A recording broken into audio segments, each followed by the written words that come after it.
Well, there.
So, if you're listening on stream, you should be able to hear me now.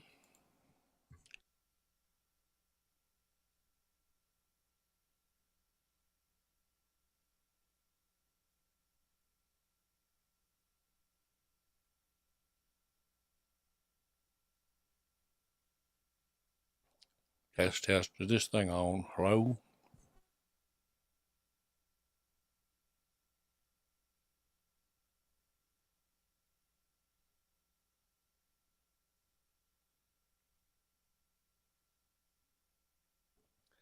I like to wait the last possible second to test things. That way, if it's broken, I can't possibly fix it. Somehow.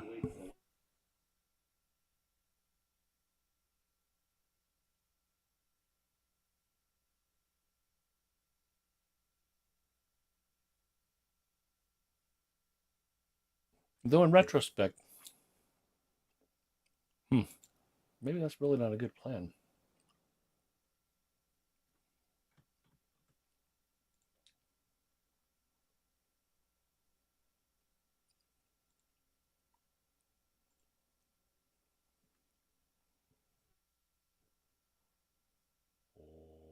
One, test, three, check, check. Hello? Hello?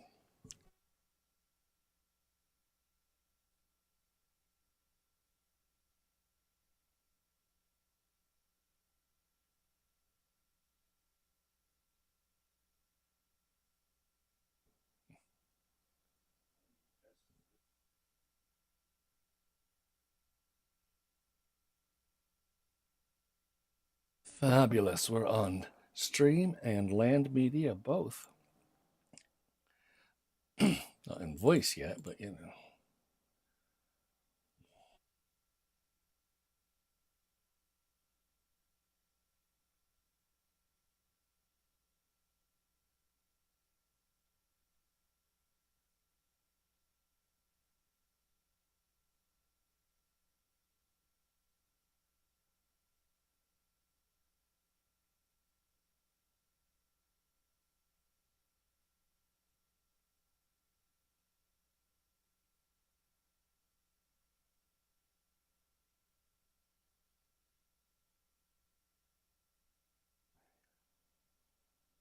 Hello in voice now, too, maybe. Le Caledonia Tower is in online. Hello, Coop. You can't hear me, but hello anyway. Okay.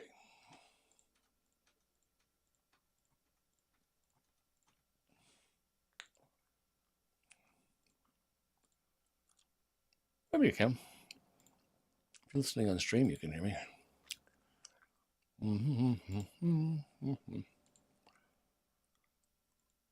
All right.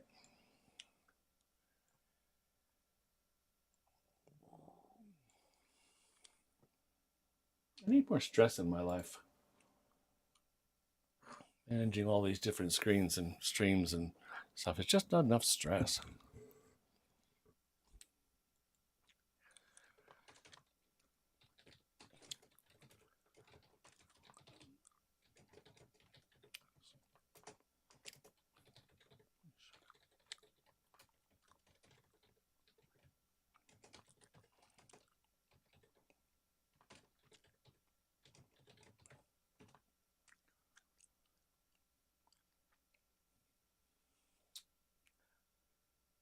So, you should hear me initially in voice, and then in stream, and then on media. So if you're hearing me in voice, you can make sure you click the two pause buttons on the bottom of your screen.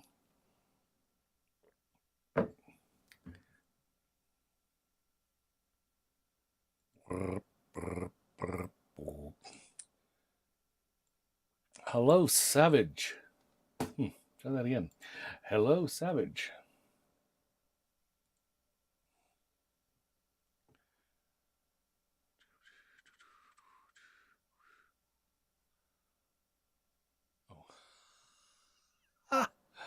Looked at the wrong group and I got confused.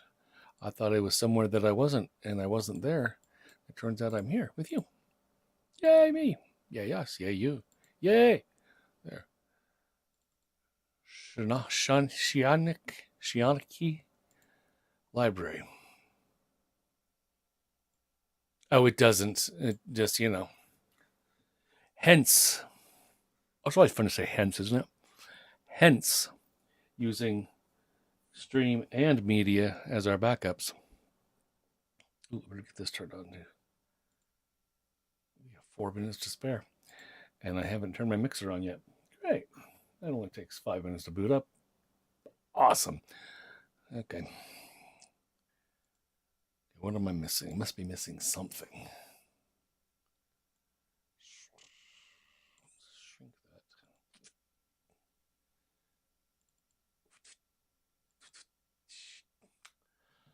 Go ahead and go live on YouTube thing here.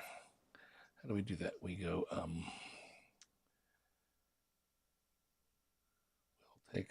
we'll put that, so what do we do?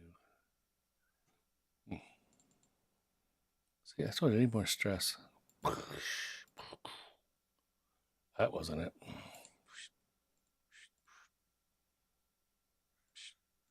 There we go.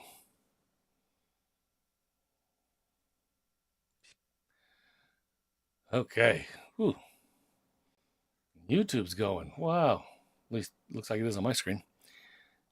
So we can shrink that. Hi, if I haven't said hello to you or I've ignored you, it's because I'm a jerk. No, actually, I just didn't see you. Not saying I'm not a jerk, but I didn't see you because I'm looking at something that's not you. But hello.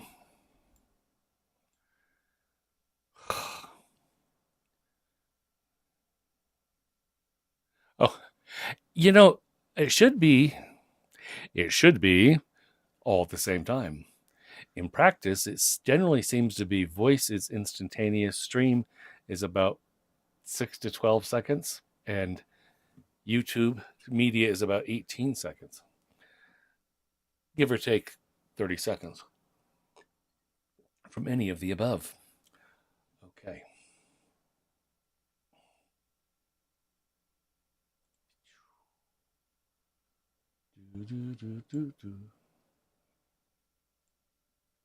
You consider getting rid of the voice. Cooper, you're here. I saw you start to send a message, but then it didn't finish coming in, and then I forgot to see what you were up to. But anyway, hi, Coop. We were just explaining that you can listen on voice or stream or media. Actually, let's see here in Kitely, there's a big screen at the front of on the other side of the fire from y'all. Let's get this one to something different. There we go. I think I had the media set wrong in Kitely. Anyway, maybe I can pay attention and see if anybody's talking to me that I'm ignoring. I assure you, it's purely intentional. And if I've offended anyone at all, it's just a bonus. That's not true. I did have a employee once who was a problem person. I really liked him, but he was, and I had another employee who was less problematic, but anyway, they clashed. And one time I had to take them both aside, and we had this big, meeting thing and blah, blah, blah. And he was pretending to apologize. And he says, well, I understand that I offended you. And, if I did offend you, well, that's just a bonus. Unfortunately, it struck me funny and I laughed. And the other person, my other employee, did not think he or I were funny, but there you go. Okay, I think I got all my googers together here. 6 o'clock. Hey, everybody. Hi.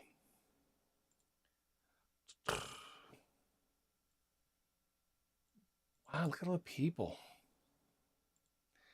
Okay, so the sleeping bags here in Kitely have custom NPCs set up just for the Halloween season. Zombies and mermaids and monsters and goblins and dragons. Oh my. And for some reason they're not working. I don't know why. But you have to know that I cared. I tried. I spent a lot of time this afternoon fixing those, and they work perfectly for me, but not for anybody else. Yes, I'm stalling for time as I get everything open up here. So maybe they work for you. Maybe they don't.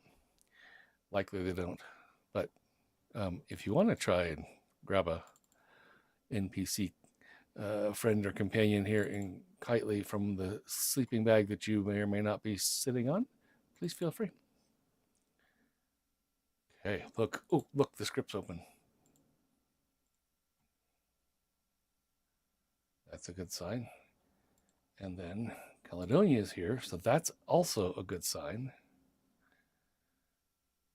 And as far as I can tell, everything's working. Oh, look, I forgot to have this. Oh, I should send this out. What's this magic in the local chat? Bing.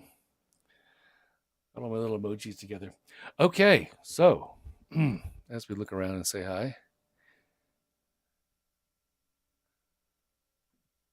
Cool, Coop, thank you.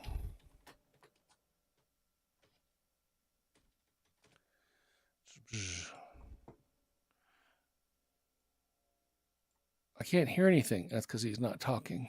He's going to talk, though, any second. And then you won't be able to shut him up.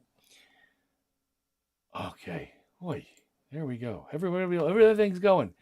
Hello, Miss Sky Tower, first and foremost. And hello, Flossie, who probably should be first and foremost since you've been here for a couple of hours already, I think. Hello, Diane. Hello, Jem. Just not Halloween without Jem. And Kissy and Marion. And the Muggins. Romy. Yay, Romy's back. And we have a Willow in the house also.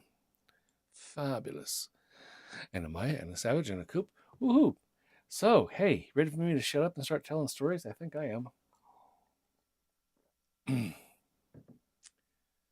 Only I'm going to adjust my environment because I've got like brilliant day on it. Looks silly at camp time. So there we go. Okay. So traditionally we have a scary story sleepover in April, which is halfway to Halloween, and in October, which is Halloween. So hence, that's why I'd say hence twice today. We have the sleeping bags and the fire, and if you picked up some jammies, you can wear your Halloween jammies, and there's s'mores and chocolate bars and hot cocoa and all that kind of stuff, and you're welcome to stay here after the stories and spend the night in the glen or the haunted forest. But in the meantime, let's have some stories. So thanks everybody for being here. I hope you can hear me. If you cannot hear me, raise your hand and we'll deal with that.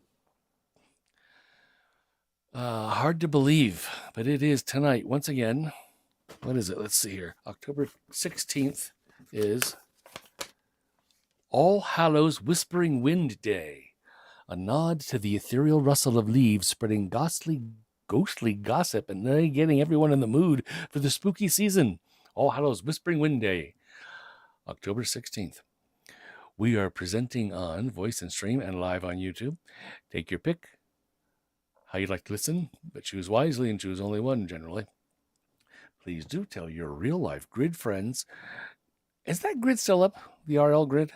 I think it is. Well, if it is, you have any friends hanging out in real life, tell them to come watch tonight's stories with you right now, right here, or on YouTube at the link in local chat. Please be sure to mute your microphone. Only your storyteller should be talking during tonight's story, unlike the story tours where you have more than one storyteller. That was really fun, Caledonia. I thoroughly enjoyed doing Halloween Tree Story Tour, night 1B with you. We're in Second Life, the Seanchai Library, K. Laura Glen, and Storylink Radio's OCTOBERWORLD Haunted Forest in Kitely opens him. We have a chat link between the grids. See, yes, we do. So that you can chat across the grids. Magic. Ooh. In fact, it was made by Kayaker Magic. The story tonight is presented freely. There is never, ever more any obligation to tips. However, if you have the means, you're so inclined to show your appreciation for the work we present here, there in Seanchai, there's a yellow and black B-stripe donation jar over I saw it when I came.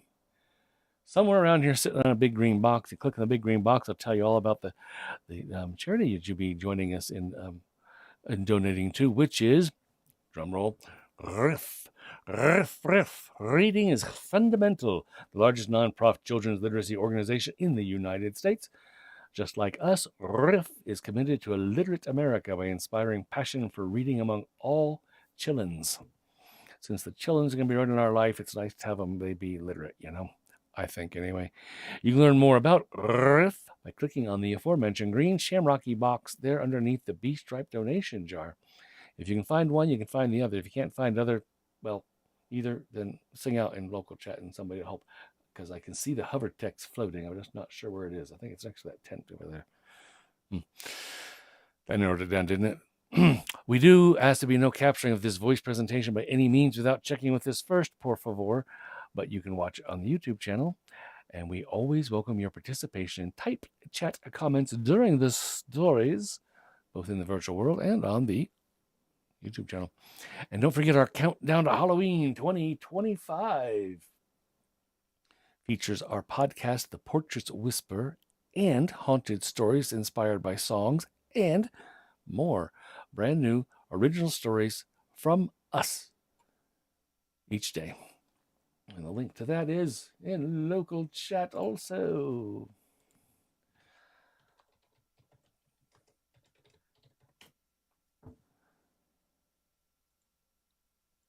Just see. We actually should be we should be finished pretty close to exactly on time tonight, which is to say 8 p.m. But then we are starting at 6 p.m., so, go figure. But first, as promised, and I know you're looking forward to it, this year we'll have a musical prelude before every Thursday night story.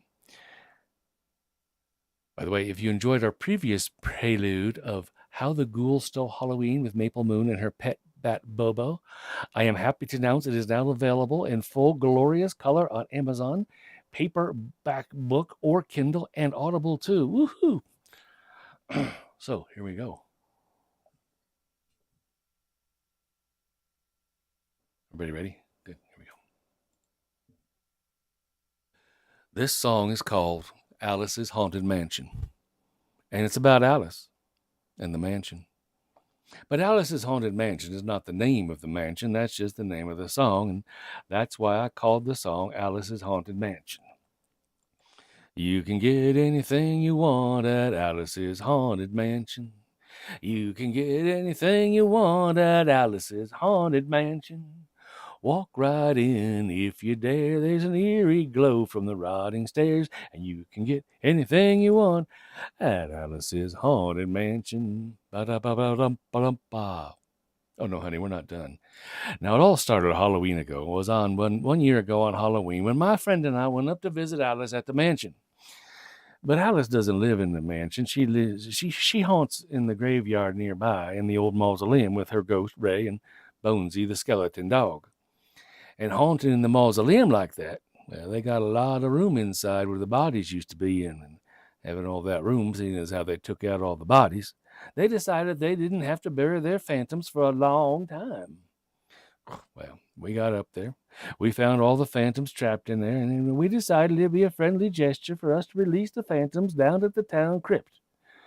So we took a half a dozen phantoms, we put them in the back of a black VW microbus, we took salt and spells and implements of liberation and headed on down toward the town crypt. Well, we got there. There's a big sign, a chain across the crypt saying, "Closed on Halloween." Well, check back next month for the rest of the story. But now, I usually, almost always, pre-read and curate our tales for us, naughty spiders notwithstanding. But this time we're reading cold from the book and see what happens.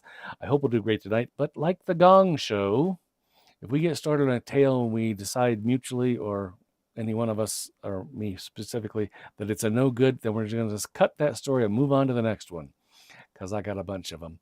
The series is Short and Shivery Tales, edited by Robert Sansushi.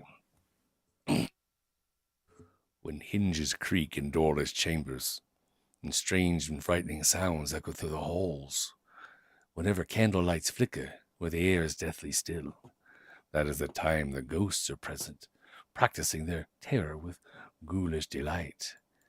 When the crypt doors creak and the tombstones quake, the spooks come out for a swinging wake. When you hear the knell of a requiem bell, weird glows gleam where the spirits dwell. As the moon climbs high o'er the dead oak tree, spooks arrive for a midnight spree. With a quiet shout, the lights go out.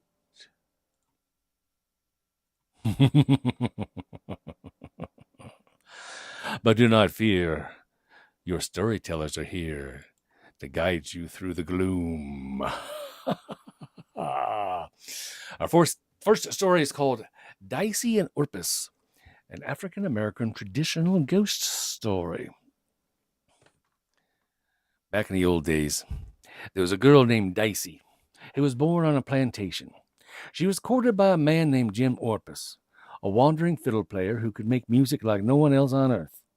Stories went round that when he played a tune, rabbits would come out to dance, and mules in the field would stop dead in the furrows and bray as if they were singing along.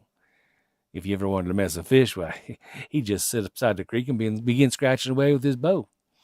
Pretty soon, fish were leaping in the air, then flopping on the ground round him. Well, then he'd set aside his fiddle, he'd pick up what he needed and throw the rest on back. Now, Orpus was mighty sweet on a girl named Dicey. And from the moment he saw her, in fact, she was a bit shy at first, but when he played a soft, sweet tune for her, she would sing along. If she didn't know the song, well, she'd sing whatever words and his music brought to mind, and Orpus seemed to like her made-up songs best of all. At first, she couldn't say how much she loved Orpus, but she sang her feelings clear enough, and soon they were married, all proper and regular like. Now, all this happened so long ago, the railroad was a brand new spick-and-span thing. Not knowing it was dangerous, Dicey sat down on the track one day waiting for Orpus because she thought she heard him fiddling in the far, far away. But what she really heard was the engine whistle. Now, before anyone could do anything, the engine came whistling and roaring round the bend, and they smashed the poor girl. Well, after Dicey was buried, Jim Orpus wept and wailed something terrible. He sat himself down on her grave. He fiddled so sadly that folks for miles around thought their hearts were going to break. And then he grew angry because Dicey had been taken away so sudden-like, and he couldn't do a thing about it. So he began to fiddle up such an anger that the mountains shook, the trees split, the ground trembled and crumbled underneath him. The old Orpus, he tumbled down into a big old cave. He walked through the darkness toward a speck of light. Finally, he reached the entrance to the land of the Golden Slipper, the place where all the good folks go when they die. When he got there, he found an angel who spread his wings and wouldn't let Jim Orpus pass by. The angel said only dead folk could go through the shining door in the land of the Golden Slipper. Then Orpus carried on something fierce, saying he just had to get his own Dicey back, or he might as well be dead himself. But at first the angel wasn't having any part of this. But Orpus took up his fiddle. He played such a powerful, sweet music, the angel began to weep and holler. And finally he said, all right, I'll call Dicey up here, and you can lead her back the way you came. But mind me, Orpus, you mind me. You got to be sure you don't look back, not even once, boy, until you're both stared to the sunlight again. You hear me? You're only going to get this one chance, Orpus. But Orpus, he agreed to this. He'd agree to anything to get his sweet Dicey back. So the angel told him, okay, turn around, and don't you look back or you'll be sorry, Orpus. You'll be sorry, sure. So the angel called Dicey's name. Pretty soon Jim Orpus heard her voice behind him and asked him what was going on. Though he didn't dare look, he knew that Dicey had seen him because she kept crying his name over and over and over, clapping her hands excitedly. Orpus heard the angel say how she could go on back with Orpus, provided he didn't once look back at her till they were both up top again. You go first, Jim, said Dicey. I'll follow you. Well, Jim Orpus, he was so happy to be near her again, he almost turned around then and there, but then he remembered what the angel had told him, so he kept looking ahead. And back they went the way he'd come. All the while, Orpus played a sweet tune, and Dicey sang along with him. At last they reached a place where her grave had crumbled down, and he was all set to climb out, but he was so eager to see her, they were so close to the finish, that his heart got the better of his head, and old Orpus turned around. For just a second he saw her sweet remembered face. Sweet Dicey. And then she gave a terrible cry, Dicey did, and she vanished like a comet back into the dark. Dicey! Jim Orpus cried out and ran after, but he couldn't spot the gleam that had led him to the Golden Gate earlier. And when he turned around, he couldn't see the place where the grave had crumbled neither. Not knowing what to do, he just began walking, calling Dicey's name over and over, playing his fiddle to ease his misery. The next day, when people went looking for Jim Orpus, they didn't find him. Dirt had fallen into the big hole where Dicey's grave had been and filled it up. Yep, nobody ever saw Jim Orpus again. The folks in them parts, they say that if you go into a cemetery where only the black folk been laid to rest and press your ear to the ground, you can hear Jim Orpus's fiddle way down deep as he searches for Dicey in the land of the Golden Slipper. Yeah, don't look back.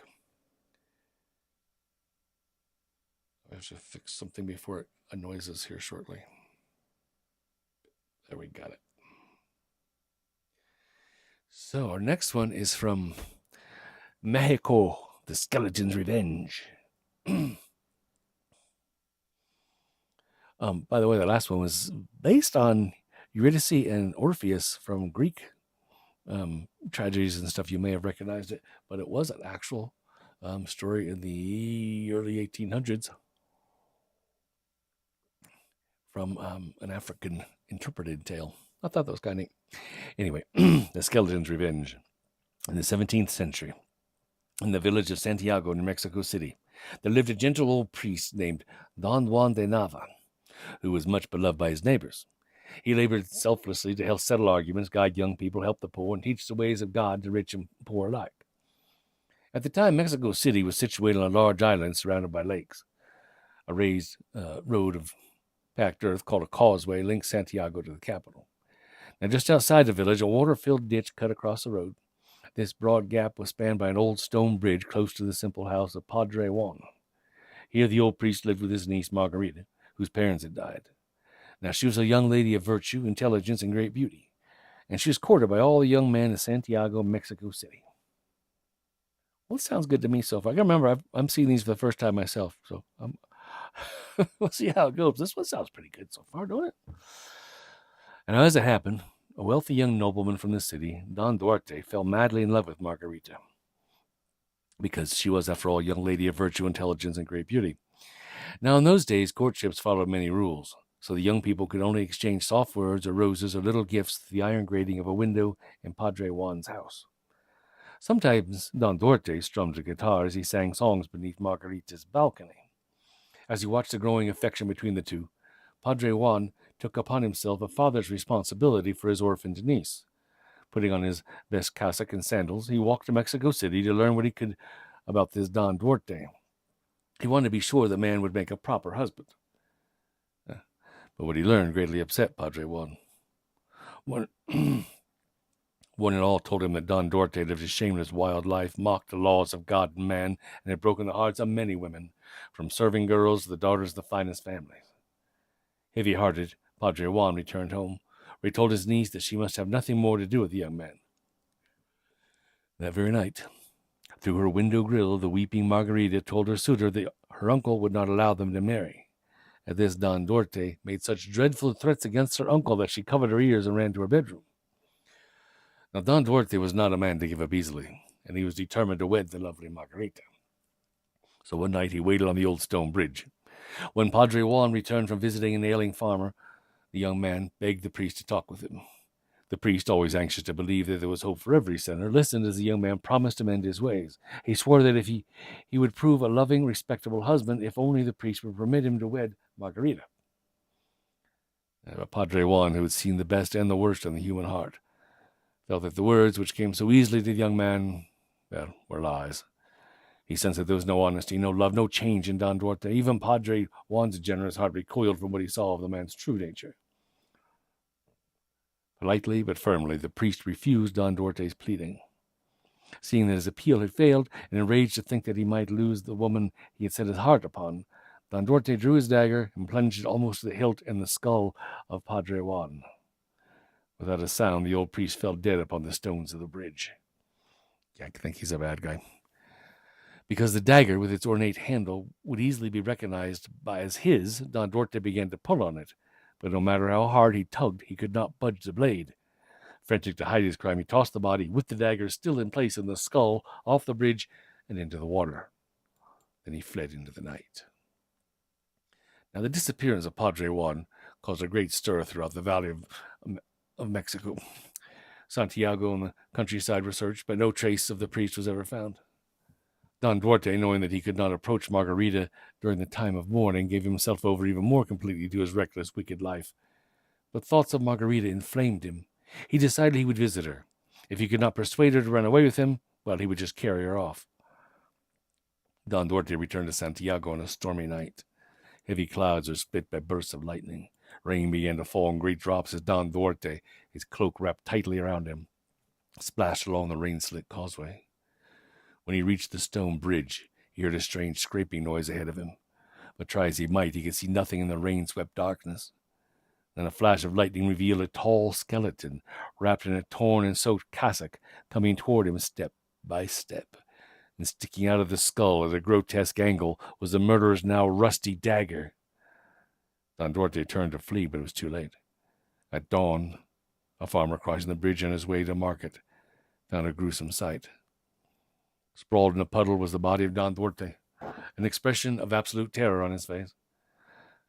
Beside his body, its bony hands locked around his throat, was a weather-beaten skeleton, still clothed in tattered cassock. A rusty dagger jutted out of its skull, and its jaws were frozen in a horrible grin.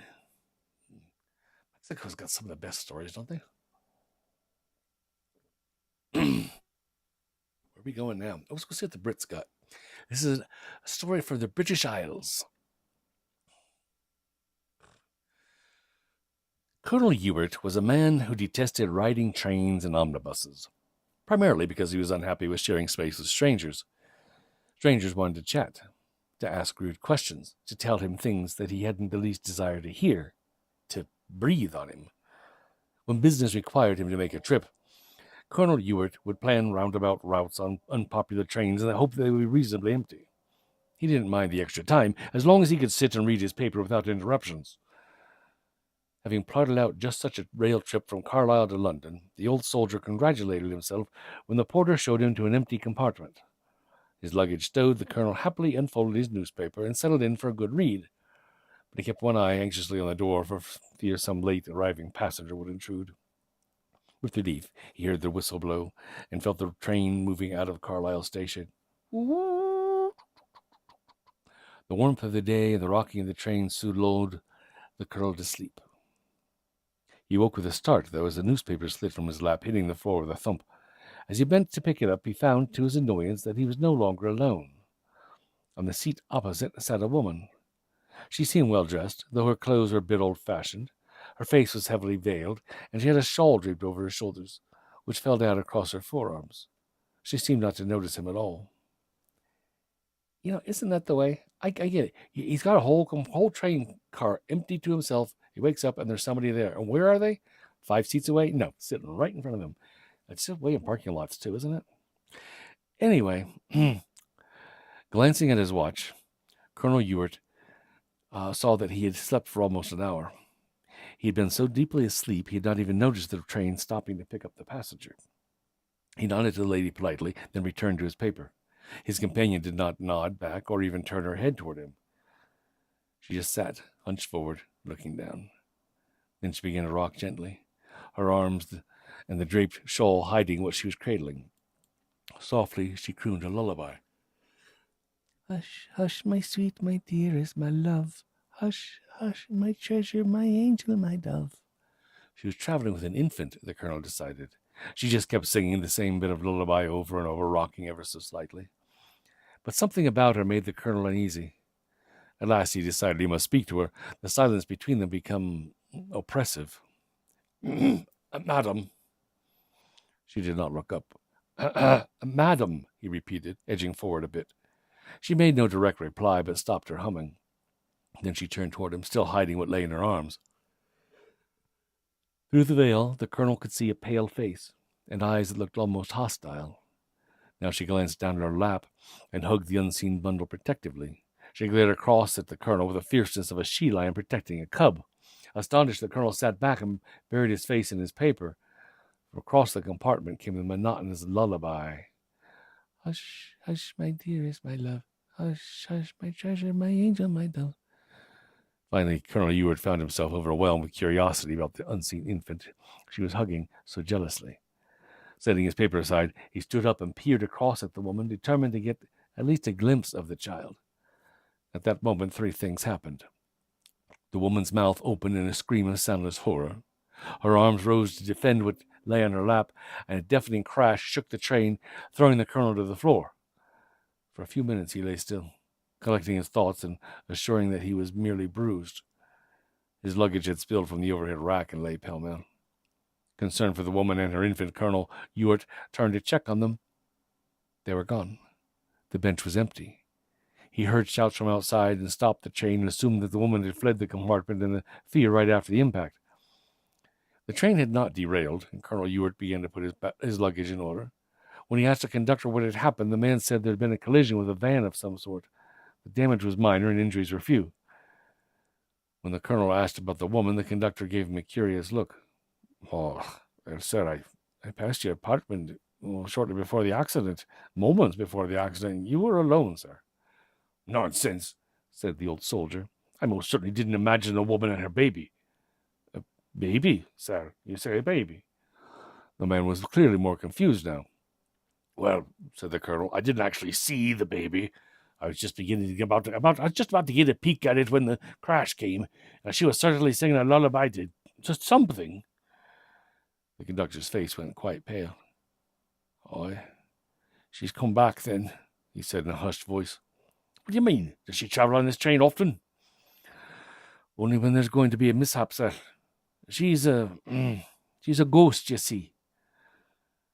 Before the colonel could respond, the conductor continued. "Years ago, some newlyweds were traveling to London for their honeymoon on this train. They had this compartment to themselves, but we could pretty well guess what happened." "Well?" "Well, the young man must have been leaning out the window when the train was at full steam.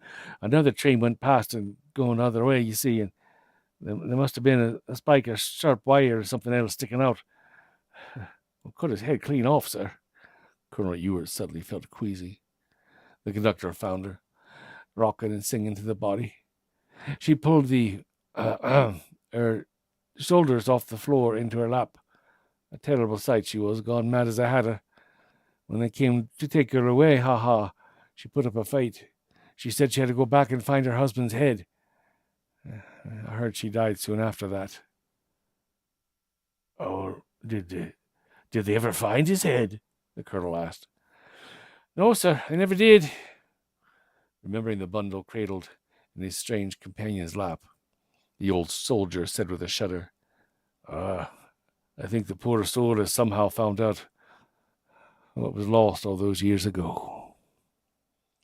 "Oh, so it wasn't an ugly little child. It was just somebody trying to get ahead." Hello, Ashley. And who else has joined us? I saw somebody come in.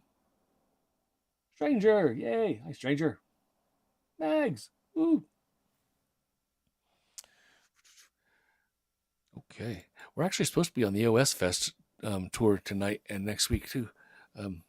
So other people may show up yet, but some people might be coming at 7 instead of 6. You're getting the early stories.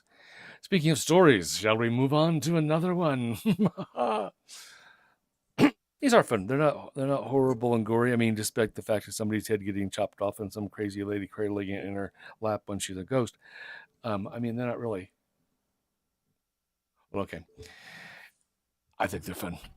This one is from France, called Forest Ghosts. In 17th century France, a powerful count built a chateau amid densely wooded hills. He eagerly looked forward to spending leisurely hours at his forest retreat, away from his duties at the king's court. In time, the count married. A one, a two. His new bride, Heloise, appreciated the grand house and the surrounding gardens, but the forest gloom disturbed her.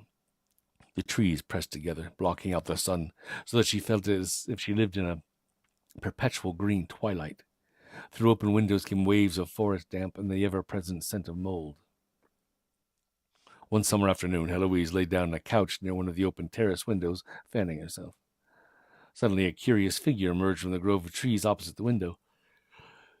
At first, it looked like a swaying branch of moss-covered oak, but as it approached Heloise, the strange shape resolved into the form of a woman.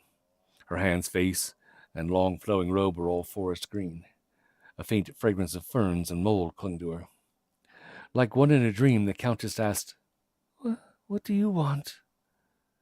"This is my forest," said the green woman. "I let your husband build this place because he loves and respects the wildwood. He forbids visitors to hunt the animals in my care.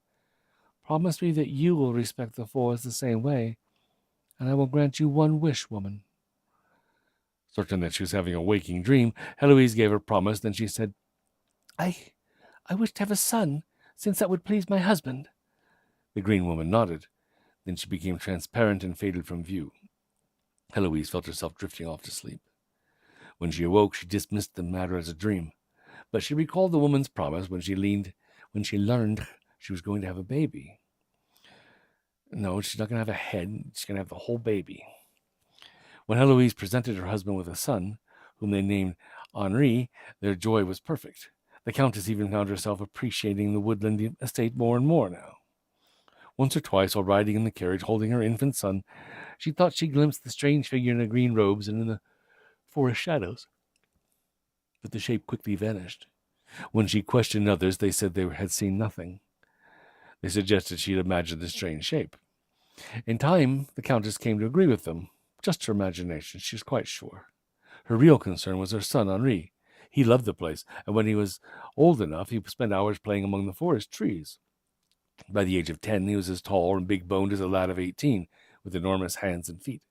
When the days were warm, he ran half naked in the forest, where he built huts of oak boughs roofed with fern fronds and lived like a wild creature. When the boy was 19, his father, the Count, died. The Countess, whose health was frail, had long since abandoned her hopes of presenting her odd son to the king and court. Though she loved Henri deeply, she would often sigh as she watched him set off into the forest, running and bounding like a deer. When he turned 21, Henri suddenly announced to his mother that he was going to make the chateau into a hunting lodge. Heloise could not imagine what had put him at odds with the forest he once loved. He said only that he had a debt to pay to a stag, a creature named Satine, he thinks. He wasn't quite sure, but it had tried to gored her with his antlers in any event. Remembering the waking dream she had had before Henri's birth and the words of the forest woman, Heloise tried to change her son's mind. But Henri was resolute. Soon the chateau was roused from its green drowsiness as huntsmen of all ages came to enjoy the sport. You would show up right. She always shows up just in time for the hunting. But I've never read these before, Casey, so we'll see what happens. And I suspect that the animals are going to be okay, and the people folk are going to have the... Anyway, hi, Kira. The chateau was roused from its green drowsiness as huntsmen of all ages came to enjoy the sport. New stables were built to house 100 horses. Every morning the hounds and huntsmen, with Henri at their head, rode out in hopes of running a stag to ground. The Countess watched with growing unease, though she told herself that her fears were merely born of dreams and fancies. That autumn, when mother and son were alone in the chateau, Henri suddenly announced he was riding out by himself. Filled with foreboding, the Countess waited anxiously for her son's return. Near evening, from far down the tunnel of trees that led to the main gates, there came the shrill cry of a beast in agony. Then silence. Then a second cry. But this time the cry sounded like a human in distress. Heloise clutched the curtain as she saw a dark, massive shape emerge painfully from the shadows. At first she thought it was a wounded stag bearing magnificent antlers. But as the injured creature drew closer, she saw to her horror that it was her son, Henri. He was antlered and shaggy, a creature neither animal nor human. Henri was bleeding from a gash at his temple. His mother immediately shouted for the servants. At first they would not come near, but the Countess ordered them with such fierceness that at last they carried him upstairs. Day and night, Heloise nursed her son. His body was human, but covered with long brown-red hair. His head was that of a full-grown stag, long snout, black muzzle, antlers like brown ivory sprouting from his temples. For a long time he could not speak, but the torment in his violet brown eyes nearly broke his mother's heart. At last he was strong enough to signal for writing paper. Still unable to talk, he wrote out what had befallen him. On the fateful day he had spotted the stag he called Sitan. This time he had refused to abandon the chase until he had run his quarry to earth. At last the wounded and winded animal had collapsed in a glade. Just as Henri hurled his spear, a woman dressed in green appeared in front of the stag. The spear sped right through her nearly transparent shape, which melted away so quickly Henri thought it was a trick of the light. The spear buried itself in the stag's flank, but when the young man leapt from his saddle to finish the animal with a knife, the stag suddenly gashed him with his antler before it died. In that moment, Henri felt himself changing. His horse, startled by the sight of its antlered master, galloped away, and the dazed youth was forced to return to the chateau on foot. As the days passed, Henri grew stronger, but he also became more restive, pacing his room, smashing a mirror, crying out in a voice at once human and part furry and part animal, which left the servants cowering in terror. One evening the Countess heard terrifying sounds of breaking and ripping and snorting coming from Henri's room. Afraid that he was having a fit, she summoned her strongest manservants. When they opened the door, they found the room in ruins. At that instant, the strange, antlered, furry creature that had been Henri burst through the window and leapt onto the roof like a panicked animal. Losing his footing, he plunged with a heavy sound to the courtyard below. As his mother and servants knelt beside the dying man, they were astonished to see the tall figure of a green woman walking slowly from the forest shadows. She gazed down at Henri's broken shape and said, "This forest is mine. The animals who live here are my charges. You, Henri, hunted and killed my stag. You violated the wildwood, and so you are paying for your deed." She turned away, but the Countess begged her, "Please, lady, you gave him to me. Do not take him from me now. I cannot change what must be. But I will give you another wish," said the green woman. Then let me see my son as my son," said the Countess. The forest woman did not move, but what looked like green fire reached out from her to bathe the young man's body. The antlers faded to nothing, the matted hair became smooth skin, snout and muzzle reshaped themselves into handsome features. For a moment, mother and son gazed tearfully at each other. The forest woman returned to the shadows without a glance backward to where the mother embraced her dead son. The Countess herself died a short time later. And for many years after this, those who visited the chateau spoke of seeing, on rare occasions, a form antlered like a stag that would suddenly turn into the shape of a handsome man, only to melt the next instant into the green forest shadows. Yeah.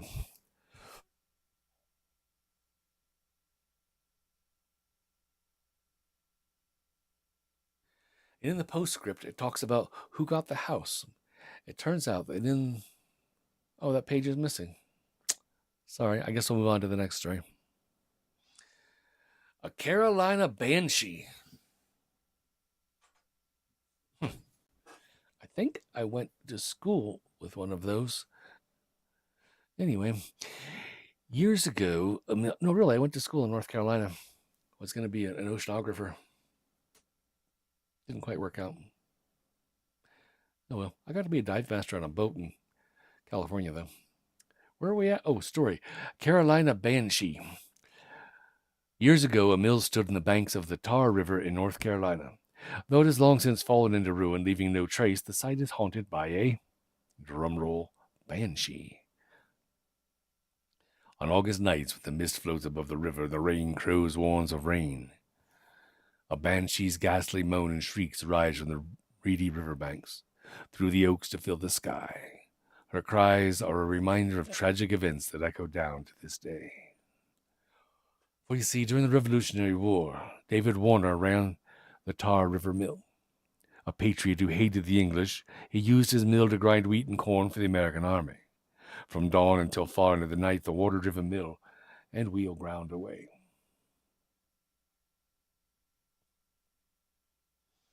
You know, it's funny, as I saw the local text scrolling off the screen, I couldn't see who said it, but after reading it, I immediately knew it had to be the Muggins, and sure enough, it is.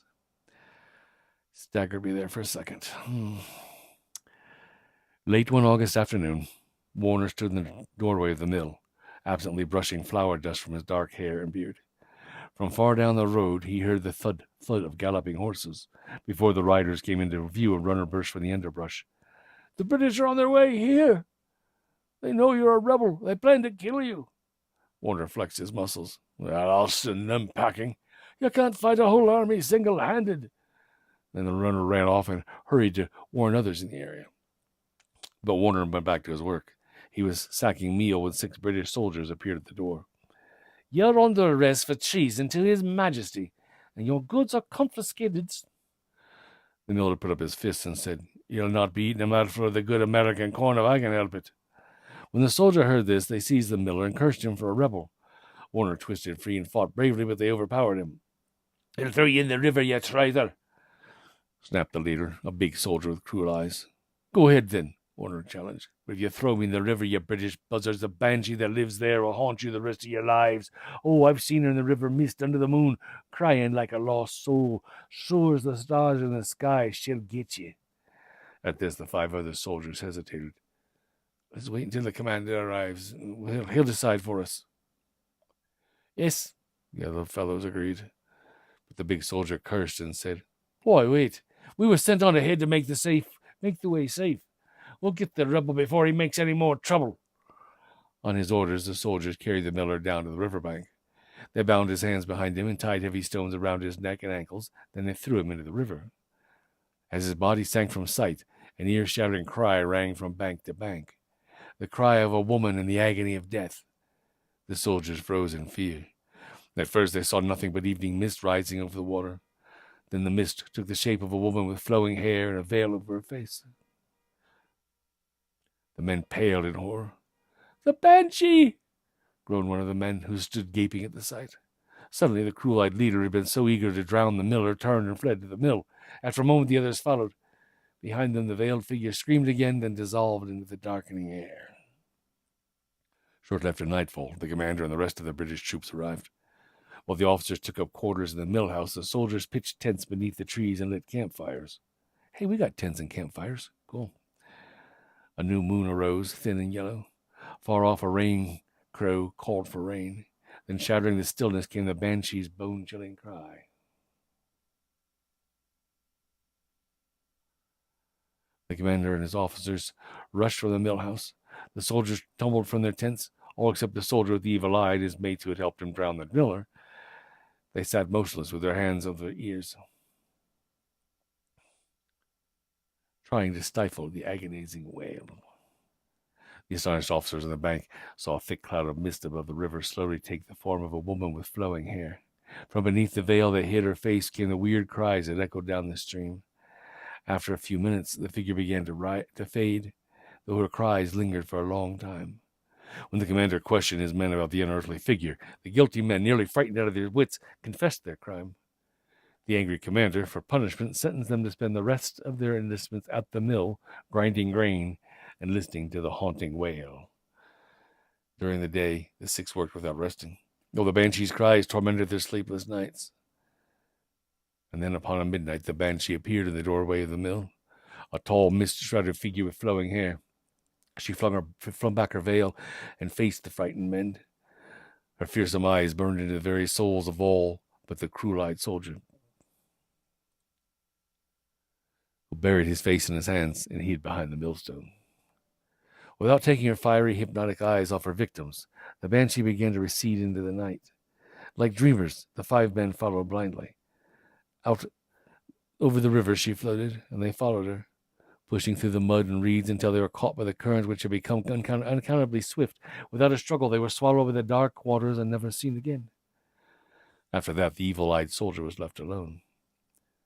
He would lock the door of the mill and stuff his ears with bits of sacking, but the mocking cry of the banshee pierced his head and heart. After a time, he went mad.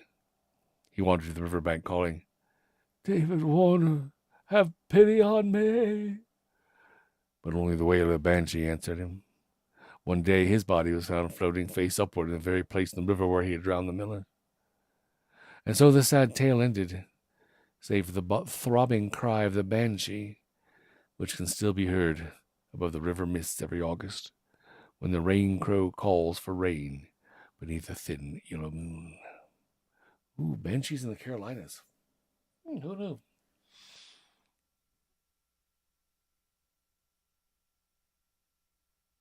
Okay, then.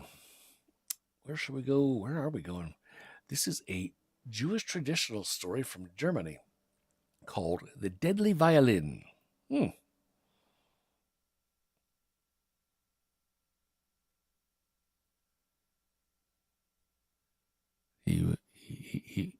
He was too tense.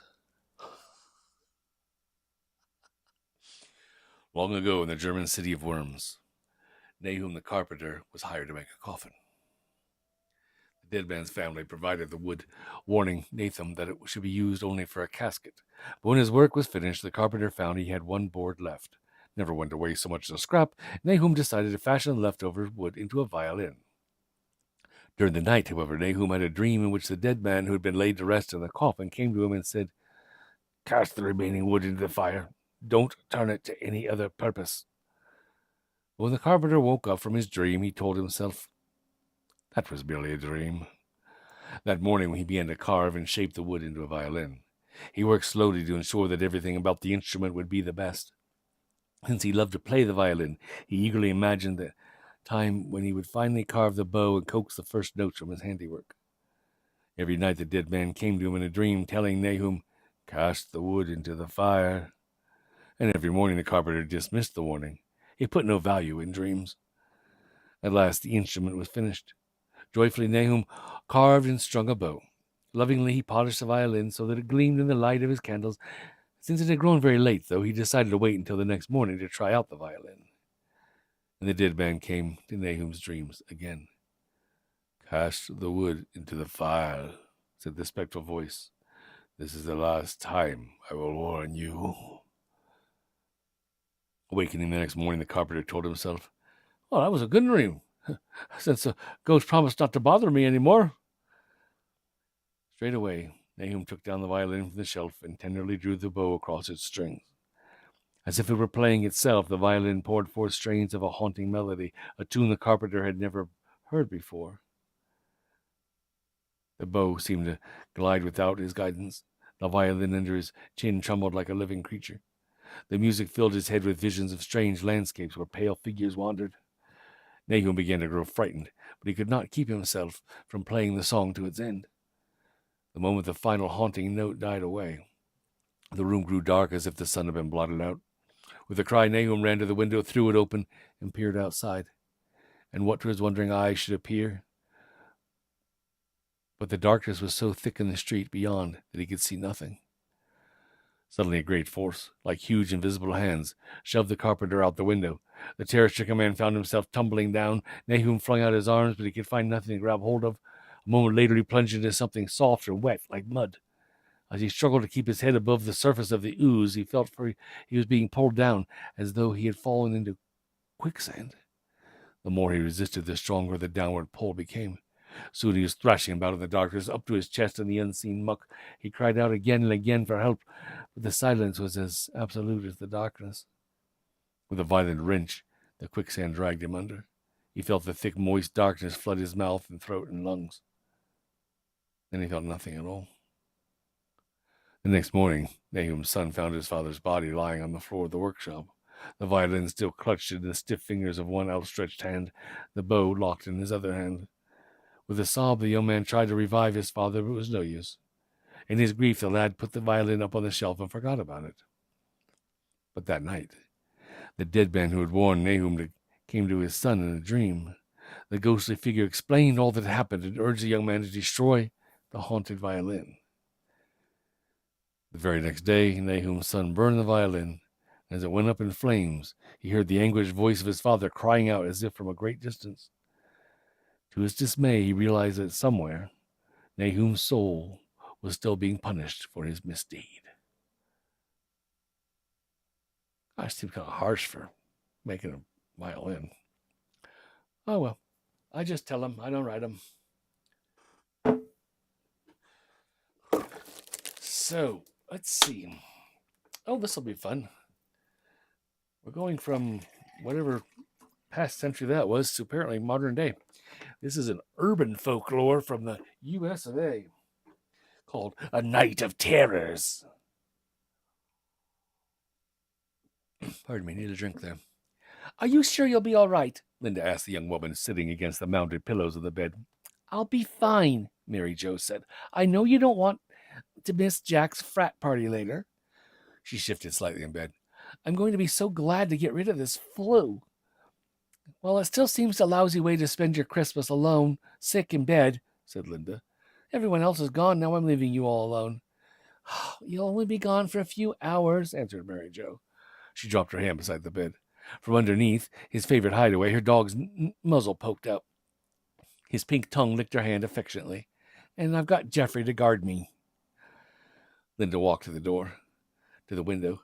The big house, which the two of them shared with 4 college sophomores, was a mile west of a little college town. The nearest house was dark and silent. The Johnsons, retired teachers, had left to visit family in Florida. I know, another story. If the dog shows up at the beginning of the story, I'm almost certain I'm going to be in trouble later in the story. This is what I get for not pre-reading. Of course, maybe not. We'll see. Anyway, I'll just heat something up for dinner, said Linda. Then I'm going to take a hot bath and get ready for tonight. Thanks, Mary Jo said, as she picked up one of the magazines stacked beside her pillow. She lowered her hand down again. Jeffy, her favorite pooch, obligingly licked her hand. It gave Mary Jo a good feeling to know that the dog would be around when Linda was gone. Mary Jo fell asleep, but she awoke with a start.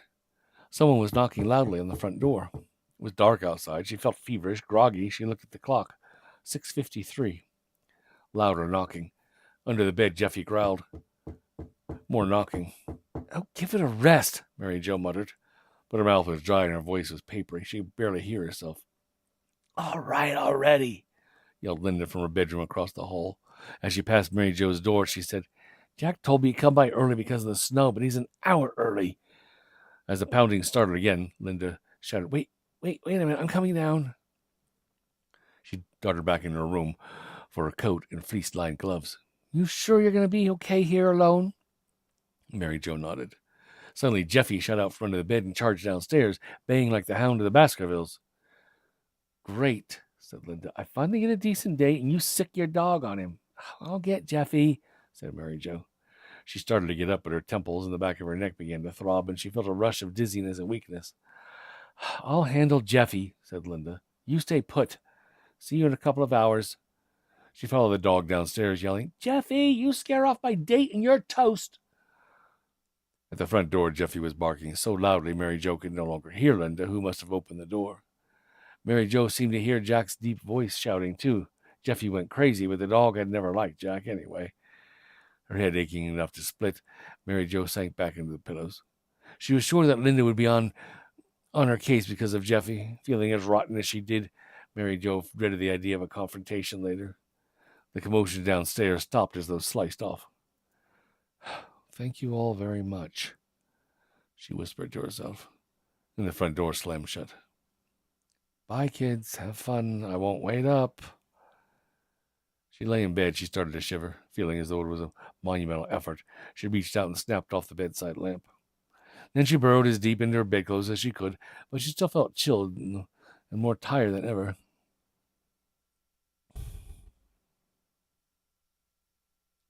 Vaguely, she wondered, where is Jeffy?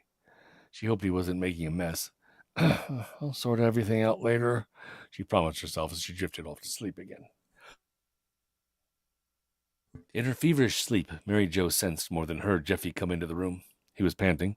She dreaded to think what he'd been up to, probably running up and down and jumping on the furniture. Under the bed, Jeffy, she commanded. Be good and give me a kiss, she said, and reached down to him. He obediently licked her hand. Good boy, she said as she drifted back to sleep. The phone on the nightstand woke her up. Jack pounding on the door, barking Jeffy, yelling Linda, ringing phone. To a sick and exhausted Mary Jo, it seemed like a conspiracy to make noise and wake her up. Go away, she ordered the phone as it jangled again. She hated the sound of the phone's bell in this rented house. She hated whoever was calling. She wanted only silence and sleep. Maybe she should just curl up with Jeffy under the bed and wish the whole world away. The phone continued to ring. Exasperated, she plucked the receiver from its cradle, dragged it under the covers, and asked, "Who is it?" Exasperated, "Linda? Linda," a man's voice asked. She knew the voice. Almost. "I'm Mary Jo. Linda's gone." "Gone? Gone where?" The voice was upset. "It's Jack. Mary Jo, you sound funny. What's going on?" "I'm sick, Jack. I've got the campus crud, but Linda went with you. What time is it?" "After 9. I hit a patch of black ice and spun into a ditch on my way there. I finally got a tow, but now I can't get there because of the roadblocks." "What roadblocks? You're not making any sense, Jack, and my head hurts." "The police have cordoned off the area," Jack said in a rush.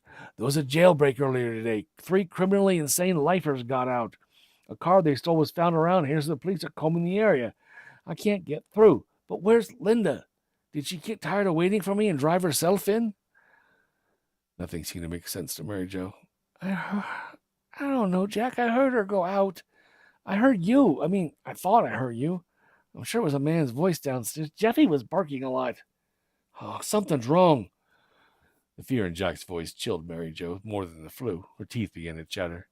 There was a crash from downstairs. Something heavy and metal went over. There was a sound of shattering glass. She expected Jeffy to go crazy, but she heard him retreat farther under the bed. What awful thing downstairs unnerved him so? Mary Jo! Mary Jo! Talk to me!" Jack was shouting into the phone. "What's going on?" "There's someone downstairs. Call the police, Jack. Call the police." "Can you get out of there?" Jack asked her. "Can you lock yourself in? Those escapees are apparently really whacked out." I, help me, Jack. Jack, help me, please. I'm scared." She could hear Jack shouting to someone in the background. She caught the words police and emergency. There was another crash downstairs. The noise spilled into the phone from an extension phone below. Someone had pulled or knocked the downstairs receiver off the hook. A torrent of gasping, gurgling sounds came from the earpiece. Jack heard it too. "What's that? Who's on the line? Mary Jo, the police are on the way. Get out! Hide! Now!" Then his voice was drowned out by the horrible moaning. Mary Jo slammed down the receiver to shut off the ghastly sound. Realizing that she had just cut herself off from Jack, she picked up the phone. It buzzed, and recorded voice advised her that the receiver was off the hook. The phone gave a series of shrill electronic pulses. She hung up, afraid that the sound would attract the attention of whoever was downstairs. Dizzy, unsteady, she crossed to the door and peered toward the top of the stairs. She thought she saw a shadow moving, or was it her fevered imagination? At that moment, the power failed, and the hall lights went out. Oh, well, of course they did. As quietly as possible, Mary Jo closed and locked the hall door. The door was sturdy, but she doubted it could hold out long against someone trying to break in. She went to the window, but the sheer drop down the burlap-covered rose bushes made escape impossible. She looked around for something to use to defend herself. 2 heavy ceramic bookends to throw. It would be her first line of defense. She also grabbed a metal letter opener. The silence was more frightening than the noise in the dark. The room had also grown freezing and pitch black. She retreated to the bed, wrapping the blankets around her. Impulsively, she dropped her hand down. After a moment, Jeffy licked it. Jeffy, her final defense, or was he too cowed to be any help at all? Minutes passed. Then she heard a scratching and a gasping out in the hall. Someone was making his painful way toward the closed door. She pressed her hands to her mouth to bottle up the scream she felt building up inside. Whoever was out there had reached her door. Nails scratched the lower panels. In the distance, she heard a wail of police sirens. More scraping at the door. She reached for Jeffy, felt her hand licked again. Then there was banging on the front door, the sound of splintering wood, heavy footsteps on the door, on the stairs, shouts of the hallway, Jack's voice. Without thinking, Mary Jo pulled open the door. Linda was huddled on the hall floor, while Jack and several police officers, bent over her. She was badly injured, but still alive. "It was Linda," Mary Jo gasped. "She was hurt. I wouldn't let her in. I was afraid. Oh, I'm sorry." Jack pulled her aside, put his arms around her.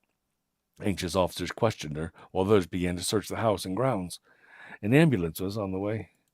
Someone had attacked Linda. He must have fled again into the night, or he might be hiding. Linda was taken downstairs, and Mary Jo followed shakily. The house was filled with bobbing flashlights. Every corner was searched. Behind the couch, the officers discovered a furry shape cuddled up in fear. "Jeffy," But it can't be Jeffy. He's been up in my room all this time, under my bed. So scared he couldn't make a sound. He just kept licking my hand. The officer drew his gun and waved to his fellows toward the stairs. Well, humans can lick too.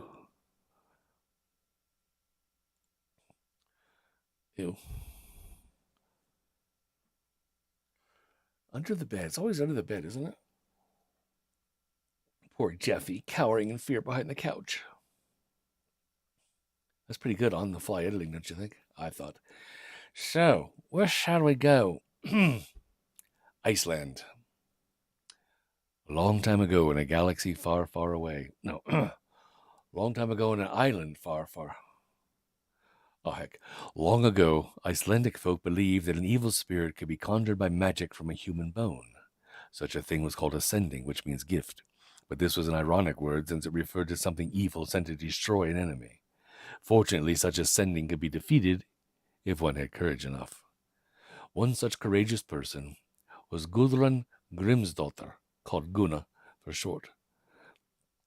A handsome widow, she managed her farm successfully after her husband died. Though she was much sought after by her suitors, she lived contentedly in memory of her life with her husband and had no desire to remarry.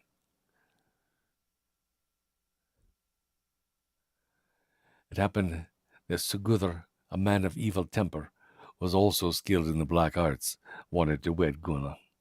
He hoped to add her land to his own. Sigurður proposed to her many times, and every time she refused him. Finally, he warned her that if she turned him down again, things would go badly for her. He would spread black ice and ringing phones all about her property to torment her day and night.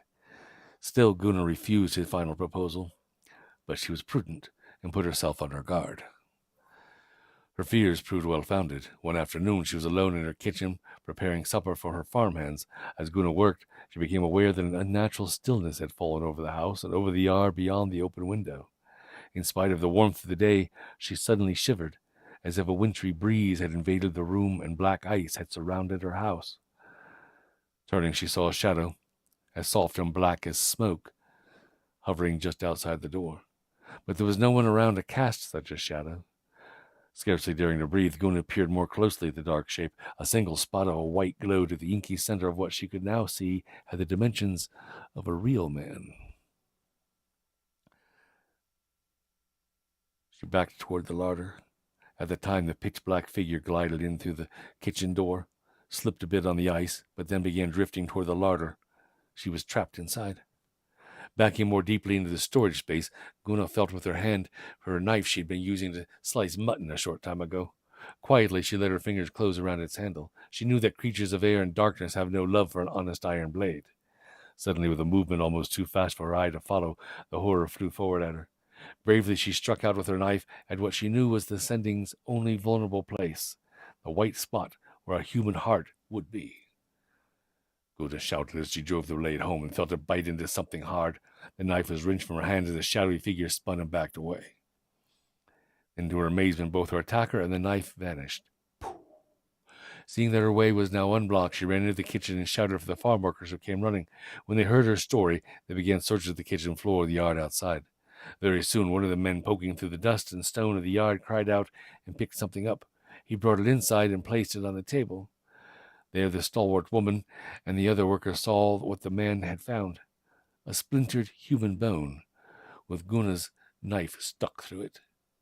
Fearful that the thing might still be dangerous, Gunna sent for the sorcerer from the north. When he came, he pulled the bone free of the blade, all the time chanting as the bone twisted like a living thing in his fingers. Finally, he cast it into the fire, from which a curling black smoke arose. And when he caught some of the glass jar and sealed it, the smoke became a fly that buzzed angrily inside the glass prison. But the magician told Gunna that the insect was actually a demon. "You must return this to its sender, or more evil will befall you." And he told her what she had to do. The next morning, Gunna put the jar in a beautiful box of beaten gold. She put on her finest gown and saddled her best horse. And then she set out for her wicked neighbor's farm. Sigurd's surprise at seeing her alive turned to delight when Gunna said, I have reconsidered, Sigurd. I have reconsidered your offer of marriage. If you will still have me, I will be your wife, and the gift I have brought you will be a token of our betrothal. So saying, she produced the pretty gold box and lifted the lid. Greedy Sigurd, eager to see what treasure it held, drew close. Quickly, Gunnar pulled out the jar and threw it, so that it broke on the stone floor at the man's feet. Thick smoke boiled up and poured into Sigurdar's eyes and ears and nose and mouth. His body began to swell. His face grew brutish. His skin turned bluish black. He became a mountain troll, bellowing and grabbing clumsily at her. But Aldro Gunnar eluded his grasp. With a triumphant cry, she fled the house into the daylight, for trolls cannot abide the sun's rays. As she rode away, she heard the sun-cursed creature roaring angrily, helplessly after her. Okay, well then, thank you, Iceland.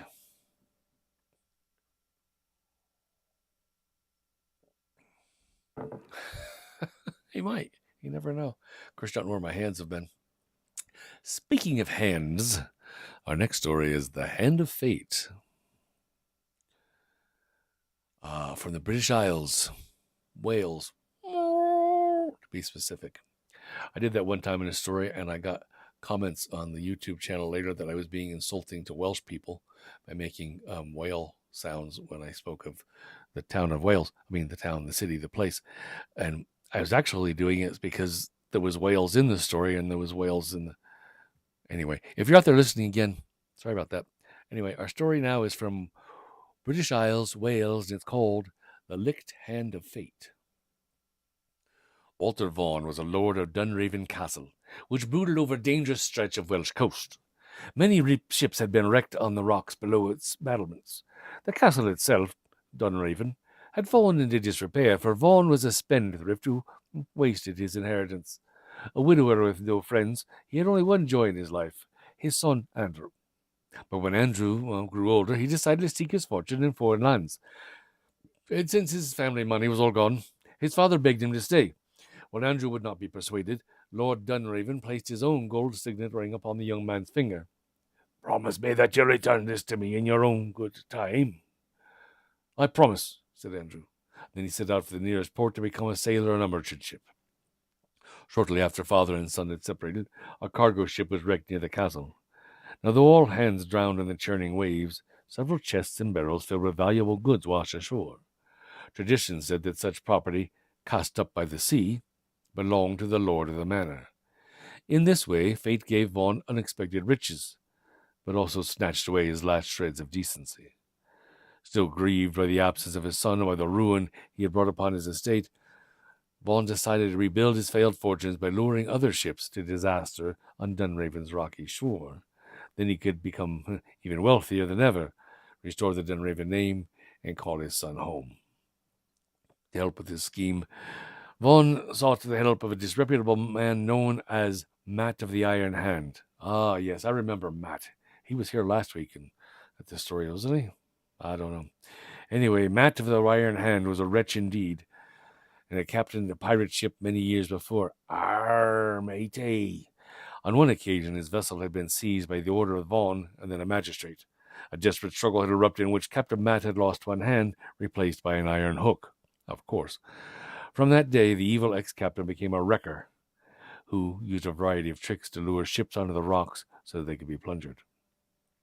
Captain Mat had never forgiven Lord Dunraven, whom he blamed for his ruin, but drawn into Vaughan's scheme, he put aside his hatred for a time. Though Vaughan and his ruffian were never seen together in daylight, they were constant companions by night.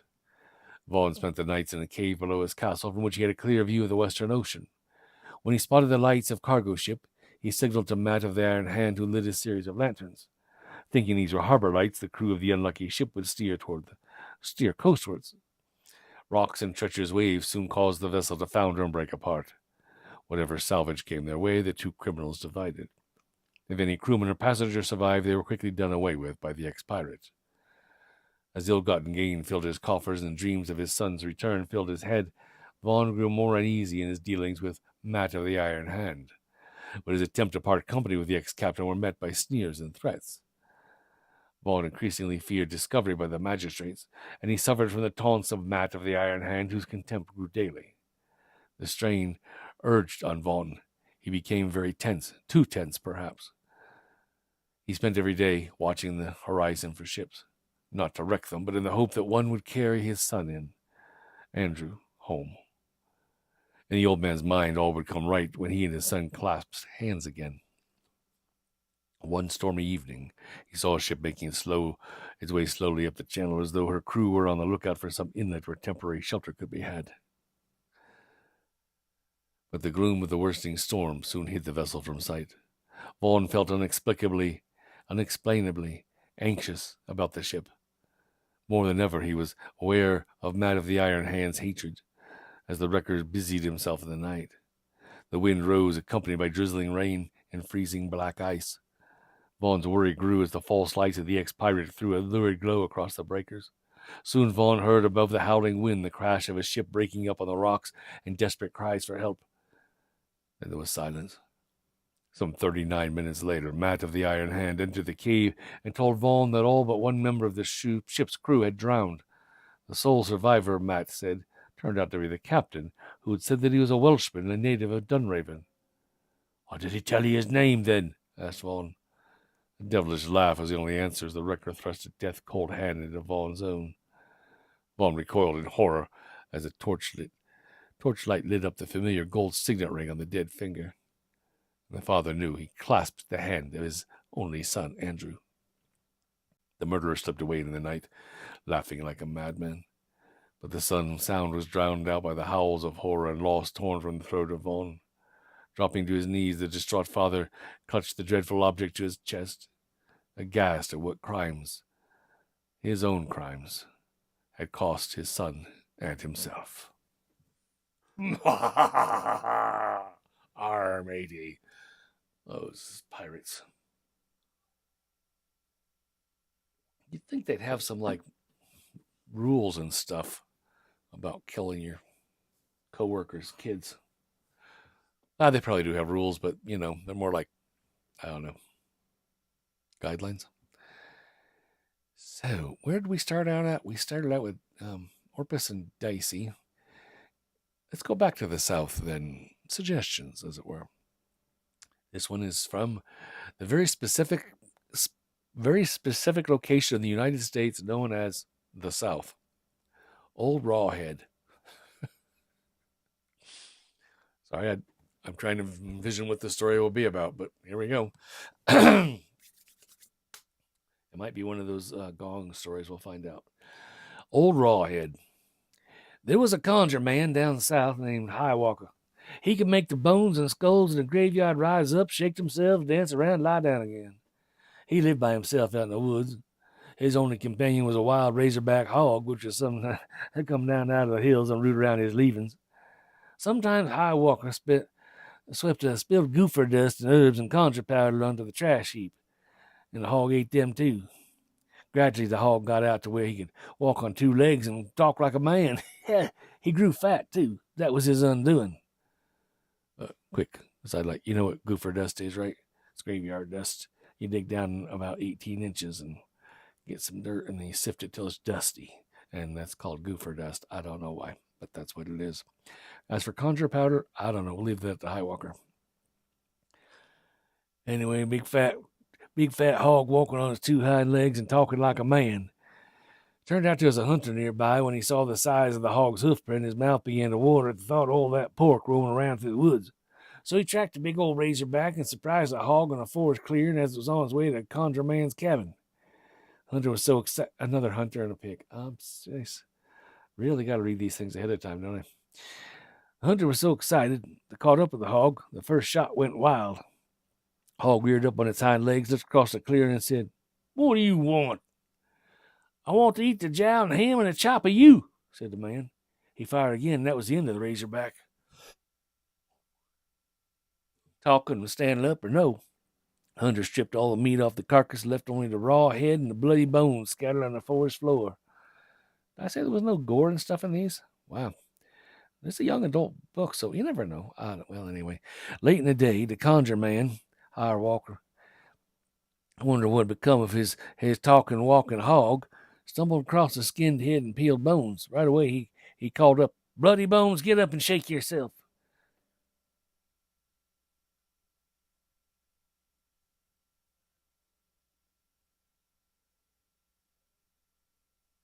Oh, sorry, I was hearing some sounds there.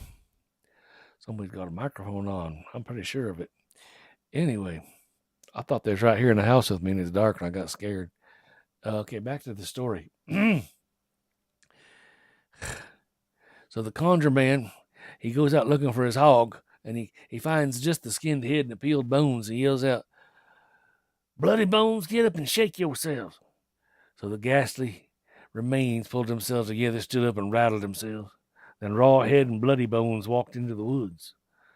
As he stalked along, he recollected some of the magic he had digested from the conjure man's trash pile.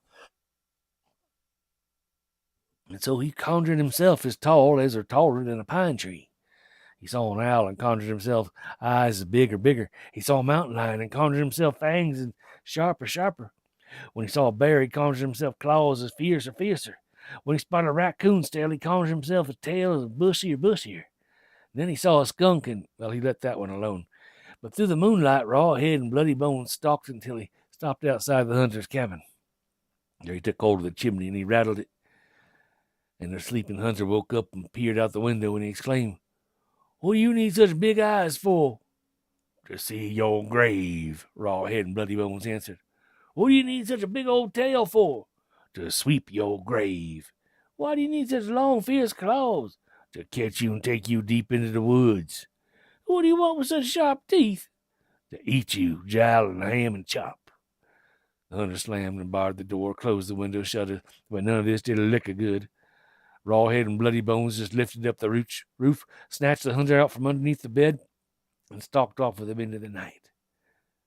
Nothing more was seen of that hunter, but Raw Head and Bloody Bones is still around. And sometimes, on a moonshiny night, people round those parts hear strange clickety-clackety, rattly-clattery sounds deep in the piney woods. And that means all Raw Head and Bloody Bones is dancing and stalking about. And that's when the good Christian folk had best say their prayers and pull the bedclothes up and hope the morning comes real soon. Oh, you need to see this picture. Should I click this? Great picture here. Old Raw Head and Bloody Bones tearing a cabin open. Huffing all, puffing all, blow your house in. Okay, so there's 3 books to this series that I have so far. There's Short and Shivery, more Short and Shivery, and even more Short and Shivery. For whatever reason, I started with the end, and we have now completely finished all of even more Short and Shivery. And we're starting on a book called More Short and Shivery. Okay, so there we go.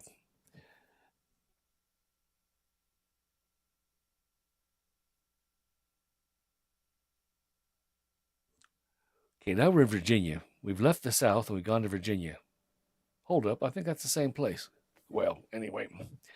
Hold him, Tab, is the name of this one. Before the railroads were built in Virginia, supplies had to be carried from one town to another on wagons. One afternoon, late December, a number of supply wagons traveling together were caught up in a sudden snowstorm. The drivers pushed on through the freezing cold and heavy snow until they came to an abandoned farm very near the road. "Well, that looks like a good place to sit out the storm," said a man named Tab. "I heard that house is haunted," said another driver, heading toward the barn. "I'm going to bed down out one of them stalls with the horses." Several other drivers said they had heard some pretty bad things about the house, too.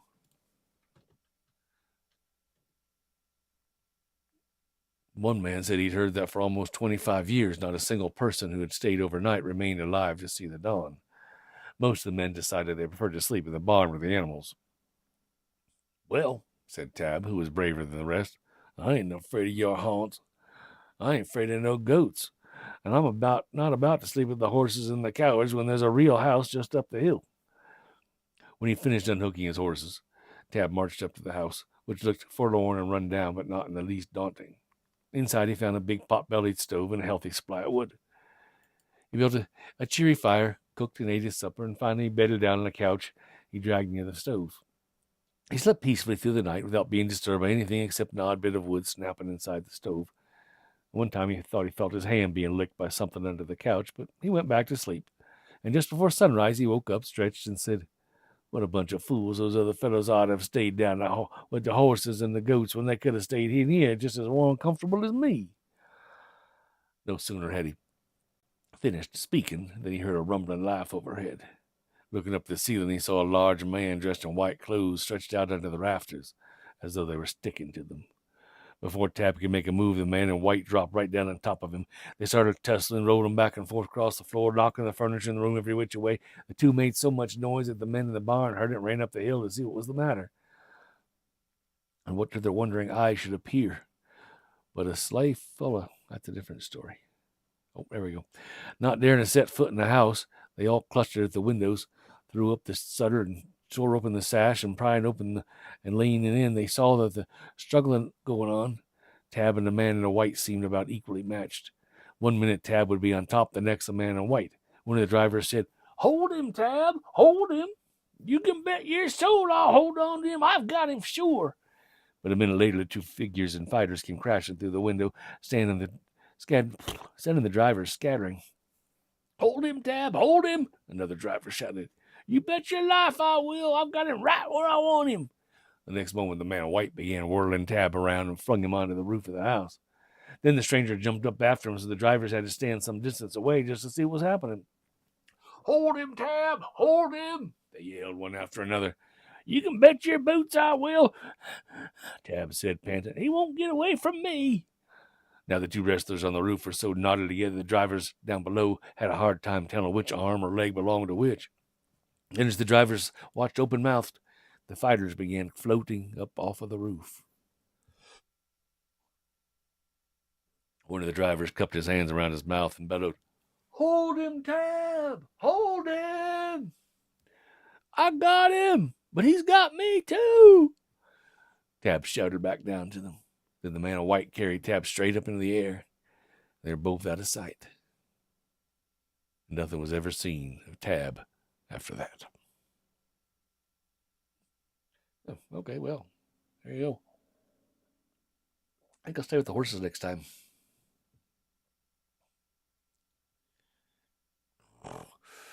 So, Spanish American from the American Southwest. The Witch's Eyes. Many years ago, there was an elderly widower named Don Pedro, who eased his loneliness by spending 1 or 2 evenings each week visiting 2 sisters, themselves his own age or nearly so, who lived across the road from his house. Though his other neighbors warned him in harsh whispers that the women were brujas, witches, the old man ignored these tale-tellers. He sipped chocolate with cinnamon. He played a card game called Canecito, or shared cuentos, the stories of the old days with his friends Doña Inez and Doña Teresa. But best of all, he liked Abuela's hot chocolate. Don Pedro knew that one sister was several years older than the other, but he was never certain which was the elder, and he was too polite to ask. The two dressed alike in skirts of stiff black material and carried identical fans of ebony silk. They might have been twins, save that one had eyes the deep color of coffee flecked with gold, the other had paler tea-colored eyes, likewise gold-flecked. Always just before midnight, the women would lay down their cards or stop their storytelling and murmur, "Pedro, you must go home now." Though we would beg to play just one more hand or hear a story to its end, they would shake their hands firmly and say, "You must go, now, now." When he mentioned this to his neighbors, they said, see, this proves they are witches. They must be rid of you to begin their night's mischief." "What, do you suppose they go flying about under the moon?" asked Pedro, laughing at the thought. His neighbors would grow red in the face at his laughter and shrug their shoulders. But Don Pedro found that the suspicions of his friends were feeding his own curiosity. Often when he was unable to sleep, he would sit at the window and watch the silent casa, the house across the road. But the only thing out of the ordinary he noticed were comings and goings of 2 lean cats, one with dark brown fur and one with tawny fur, that prowled the woman's moonlit garden. One night they seemed to sense that he was spying on them, for they arched their backs and hissed in his general direction. This disturbed Pedro, so that he returned to his bed, though sleep did not come to him until his dawn's lights streaked the sky. The next morning he decided to take a little gift of pan dulce, a sweetbread, across the road to his neighbors. He noticed that both women had dark circles under their eyes. "Buenos dias. I chanced to be up late last night, and I saw 2 cats near your door. Are they your pets?" "There are no cats here," said the sister with the coffee-colored eyes. "You must have been dreaming, Pedro." added the other sister. Her tea-colored eyes glittered with a harshness that the old man had never seen before. Oh, yay, no doubt I was mistaken then, said Pedro, and he handed over his gift with a hasty adios. But there was a further mystery. Sometimes while the three talked and played cards in the evening, one or the other sister would mention something that had happened in a distant town. Days later, Don Pedro would learn that they had spoken the truth. But how could they know so quickly about something that happened on a day's journey away? When he questioned them, they merely laughed and said that they had heard the news in the market square. Then one night, Pedro was awakened by a sound of a cat howling. Staring at the darkened casa across the way, he clearly saw two cats scurry from the stoop around the corner of the house. Determined to find answers to his questions, Don Pedro marched across the road and knocked loudly at the door of the sister's dwelling. The place remained silent, the whitewashed adobe gleaming under the midnight moon. He knocked several times, yet neither woman came in answer. Afraid for his friend's well-being, he tried the door. It was unlocked, and he pushed it open. Doña Inez, Doña Teresa, are you well? Inside, the rooms were empty. The only light came from the moonlight streaming through the lattices and the faint glow of embers in the corner chimney. In the red light of the coals, Don Pedro saw to his horror that two sets of eyes, like the glass eyes from a china doll, sat on a dish on a stool in front of the hearth. One pair of eyes were deep brown, one pair tawny. Both were flecked with gold. Oh, cried Don Pedro, blessing himself. His haste to escape, he stumbled and lost his balance. His foot shot out and knocked the stool over. The dish tumbled into the fire, and instantly there was a puff of brown and a puff of tan smoke that flew up the chimney. The frantic man used a poker to search the coals and ashes. But though he rescued the dish, not a trace remained of its awful contents. Frightened, Don Pedro hurried home. A little later, he heard two cats begin a terrible howling. He did not need to look to guess that it was coming from inside the house across the road. The next day, Don Pedro did not know what to do. It was his regular evening for calling on the sisters. He was afraid to face them, though. But he was more afraid that if he didn't, they would suspect him of being the one who had made such mischief the night before. At last, he decided to bluff his way through a visit.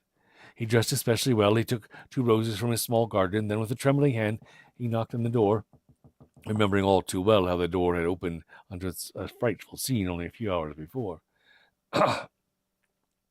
Asha stayed, called Doña Inez. Her sister also invited him in. Yeah, come in. As he entered, he noticed that the lattices were still shut. The room was dark. No lamps had been lit, and the fireplace was cold. The two women murmured polite words, but kept their faces turned away or hidden by their black silk fans. When they moved, they seemed clumsy, as though they, even in the dim light, bothered their eyes. Alas, Don Pedro, said Doña Inez in a sad voice, her face averted so she was gazing at the cold hearth. I am afraid that we will no longer be able to share our evenings with you. Yes, said the sister, sighing behind her fan. We have other duties that must occupy our time from now on. Oh, I see, of course, said Don Pedro, who only wanted to be away from the house. His nervousness had gotten the best of him. As he fumbled for the door, he was aware that Doña Inez had turned to gaze at him suspiciously, while Doña Teresa momentarily lowered her fan. At that moment, he pulled open the door. The sudden light revealed the sisters staring at him with the round eyes of cats. Close the door, they hissed, turning away in pain. Don Pedro quickly drew the door shut and fled. That night, and every night thereafter, he locked his doors and windows at evening. and did not unlock them until the sun was high above the eastern mountains, and he slept with his rosary clutched tightly in his hands. Sometimes he thought he heard the sounds of cats' paws at his door or window. He prayed a Hail Mary aloud, the sound went away. Shortly thereafter, his strange neighbors departed in his carriage hung with black velvet curtains. They never returned. The house remained empty for as long as Don Pedro lived.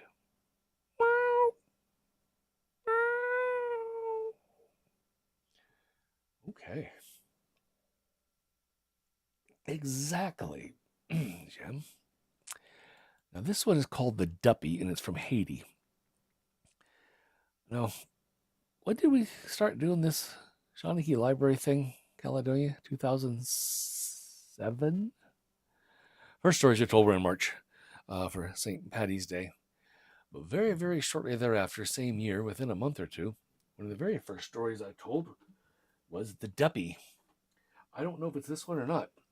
I do remember making a sound effects board for it that kind of made a mess, didn't work all that well. Hey, I was new. I'm new here. So, without further ado, except to pour a glass of water, The Duppy from Haiti. Jubal Lescott was only 6 when his Aunt Albertine died. The old woman had been sharp-tongued and quick to accuse the child of misdeeds more often imagined than real, so the boy was more relieved than sorry when his Aunt Albertine died. He was glad not to have her scolding him all the time, calling him lazy and good for nothing. Albertine Lescott was buried in a small churchyard in the hillside near the shanty where she had lived with her brother and his family. Through the banana trees, the mimbums, and palm fronds that grew all around the cemetery, the mourners now and then got a glimpse of the distant roofs of Port-au-Prince, the capital of Haiti. Now, before the funeral, Jubal overheard several of the neighbors saying that a duppy, a kind of a ghost, was sure to rise from the old woman's grave at cock-crow on the 3rd night after her burial. "What's that duppy?" he asked his mother. "Something you don't ever want to meet up with," she told him. "Something that can take a hold of you if you're not careful, or if you don't believe." "It's a ghost, but not a ghost," his father said. "Everyone have a evil in him, but when he alive, his brain and his heart control that evil. After the spirit go away, that evil be left behind. If it do no have nothing to keep it from growing whatever it want, it go out in the world where it do terrible things, son." "So we get a magic man to put a spell on that duppy and we keep it staying in the grave," his mother explained. "It's a bad thing to let a duppy stay among Christian folks." Then she shook her finger at Jubal. "Any child that ain't a foolish child will keep in his bed with the shutters closed till magic make that duppy rest for quiet all time," she warned him. Because he was a curious boy, Jubal quietly got out of his bed on the 3rd night after Albertine's funeral. While his parents slept in their little bedroom behind a heavy blanket that served as a door, Jubal stepped out into the warm night, surprised to find the ground immediately in front of the doorway slippery and cold for some reason. But in the moonlight, so bright it almost felt hot, the boy had no trouble picking out the trail that led from the shanty to the neighborhood cemetery. There he found he wasn't quite brave enough to set foot inside the graveyard, so he climbed a huge mango tree that overhung the rusty iron fence surrounding the burial ground. From here he had a clear view of his aunt's grave, halfway up the slope. He perched where several massive branches joined to watch. But as time slipped by and the night grew darker around him, Jubal remembered the warnings his parents had given him. He began to think he'd be better off back in his bed. He was already risking a scolding and a spanking for leaving the house after dark. He was for sure to get a licking if he stayed out much longer. Now he began to be afraid of what else might be at risking, alone here in the dark, spying on ghosts. "No," he told himself, "I'll come this far. I ain't going to give up now, licking or no." So he clung stubbornly to his perch, and as the night yawned toward morning, he dozed a little, unaware for the most part that he had slept at all. And then, the last hours before sunup, Jubal saw a huge bubble of white light squeeze out from the mounded earth of his aunt's grave. It made a wet popping sound as it floated free of the ground. The moon had set, but it seemed to Jubal that the earth had given birth to a second moon. Inside the man-sized globe of light swam a lazy swirl of shadow, like a just-forming chicken in an egg that held up to the candle. It was lit by an unhealthy glow that seemed to seep out rather than shine from inside. The surface had a damp look to it. For a moment, the slimy bubble hovered just above the grave. Then, as if it sensed the boy in hiding, it began to move toward the mango tree. The lower half of the bubble slid right through the stone and metal grave markers that dotted the hillside. Jubal knew it was coming for him. He scrambled down from the tree and began running through the thick jungle toward home. With only starlight to help him pick out the thread of the path, he stumbled often over roots and rocks. He did not dare to look back, because he knew he would see the terrifying bubble of white light stained with shadows following him, getting closer. Light from behind him made the path ahead easier to see. He knew that meant the deadly glowing thing had almost caught up with him. When he rounded a bend in the trail and saw that he was near home, Jubal began to scream for help. Then, trying to force his aching legs to go faster, he tripped. He tumbled forward into a puddle that soaked his clothes and filled his nose with a rotten smell. He heard a sound like a rushing wind coming down the path behind him, followed by another sound as though a great fire was sizzling and crisping the leaves of the trees. Too scared to move, Jubal buried his face in his arms and waited for the duppy to touch him to burn him to ashes. Something grabbed him roughly by his shirt collar and jerked him, screeching like a crazy gull, to his feet. He windmilled his arms, keeping his eyes tightly shut.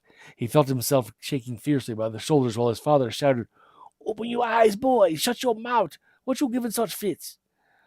Carefully, Jubal opened his eyes and looked around the starlit glade. They were alone.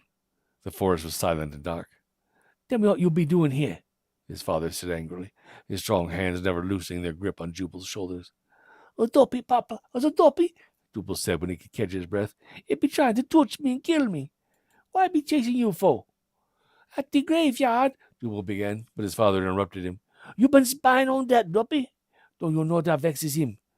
He looked nervously around the clearing. "You get long home, boy, quick as you can. In the morning, you gotta fetch the priest to lay that duppy to rest." As they hurried along with many glances back over their shoulders, Jubal's father said, "Oh, I shall give you a whipping and a licking so's you'll never forget what you done tonight, and so's you won't be doing it no more. But I can see by your face that you won't go no vexing no duppy ever again, And Jubal, seeing their cabin ahead with his mother standing anxiously in the doorway, felt he was the luckiest boy alive, just to be alive. Ooh. I actually think that might have been the same story, because I do remember there was splashy mud puddles. I don't know. I'll go back and look at my recordings and notes from a while ago. Boy, it's been a long time. Okay, we got time for another one. You guys ready for more punishment or more stories? Okay, scary bubbles. In ancient China, two snakes is the name of this story. In ancient China, there was once a man who decided to hunt on a certain mountain people said was the home of many strange creatures. But the hunter paid no attention to these old stories. And then the murders began. No, that's not true. But that always happens as soon as they heard the stories and then they ignored them. I tell you what, whatever. Anyway, whatever he gets, he's got coming to him. The hunter paid no attention to these old stories, but he climbed high up the wooded slopes in search of game. Though he often heard the calls of birds and the sounds of animals in the thickets, and though he kept his bow and arrow at the ready, he did not catch sight of a single pheasant or a deer. At night, discouraged, he built a rude shelter of branches, telling himself the next day would bring him the bounty that so far eluded him. As he huddled in his cloak trying to fall asleep, he was startled to hear the sound of a heavy footfall in the clearing outside. Peering out of his lean-to, he saw a tall, thin figure dressed in white robes. The man, who was more than 10 feet tall, spoke in a thin, piping voice. "I have come to ask for your help," the stranger said. "I am going to fight against my enemy tomorrow. Help me, and you will be abundantly rewarded." The hunter was delighted. "I am more than willing to help. What must I do?" "Tomorrow at mealtime, go to the stream that flows to the east of here," the visitor said. "My enemy will be coming from the north, and I shall be meeting him from the south. Remember that I shall be the one in white. He will be the one in yellow." "I promise you," said the hunter, puzzled at the words. With a nod, the tall figure turned and disappeared into the shadows of the forest.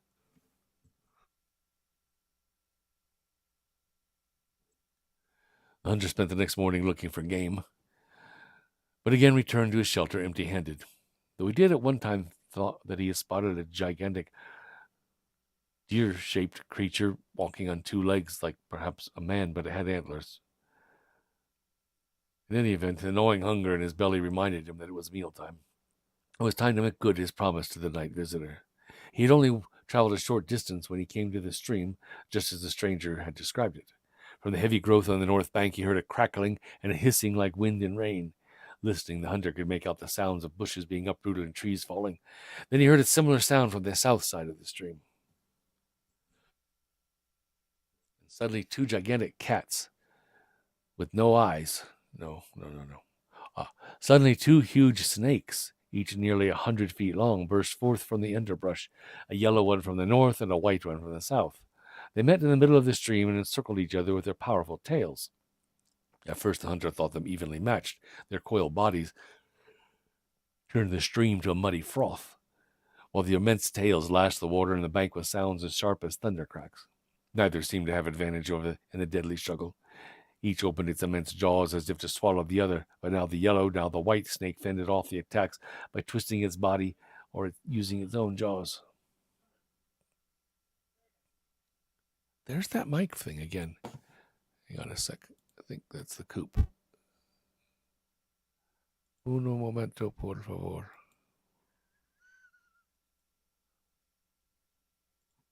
There we go. Where were we? Yes. Giant immense snakes. Hold him, Tab! Now the yellow, now the white fended off the attack by twisting its body or using its own jaws. Gradually, however, the white serpent seemed to weaken. The hunter, concealed a short distance away, decided that his visitor must have been the white snake changed to human form. True to his promise, he drew his bow and shot the yellow one. A second and a third arrow also hit home, and the snake fell back mortally wounded. The swift-flowing stream soon carried it out of sight. Then the white snake turned and retreated into the underbrush on the south bank. Not knowing what else to do, the hunter had returned to his shelter to wait. At dusk, his visitor of the night before came to him, thank him, saying, "You must stay here on this hunt on this mountain for 1 year.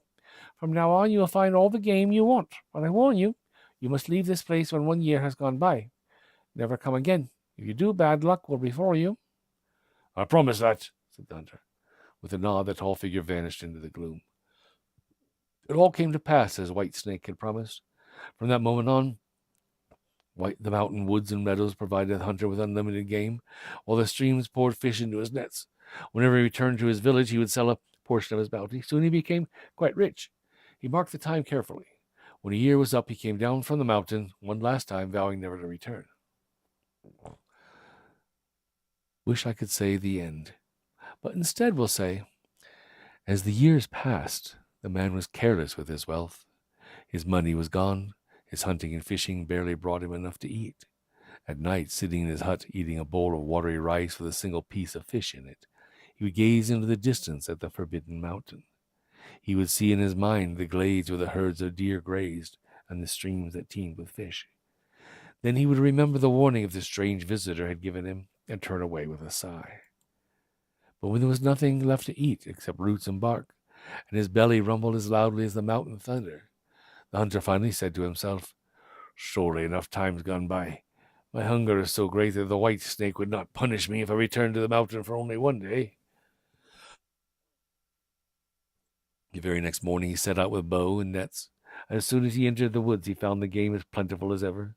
Soon he had a number of fat pheasants slung under his shoulder. Suddenly, rounding a bend of the path he was following, he came face to face with the tall figure in white. "Oh, my foolish friend. Didn't I tell you must never come here again? Now my enemy's sons have grown up. They are sure to take revenge on you, and I can do nothing to prevent it." These words struck fear into the hunter. He begged the tall man to tell him how to escape. "But too late," said the other, disappearing into the green shade of the forest. At the same time, the hunter heard a sound like wind and rain moving through the trees toward him. Throwing aside the string of pheasants, he fled down the path. For a time, the sound kept growing louder, but he redoubled his efforts until he was running faster than a startled hare. Gradually, the sounds of the pursuit began to fade. Finally, they ceased altogether. With a cry of relief, he stumbled into a clearing and realized that he was only a few paces from the edge of the woods at the foot of the mountain.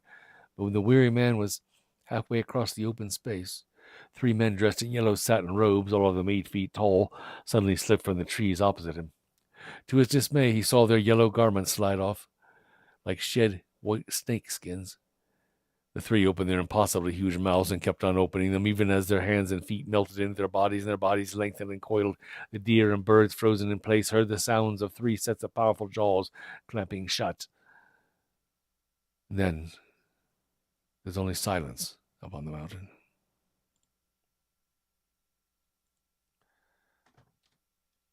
Well, told you, warned you about that.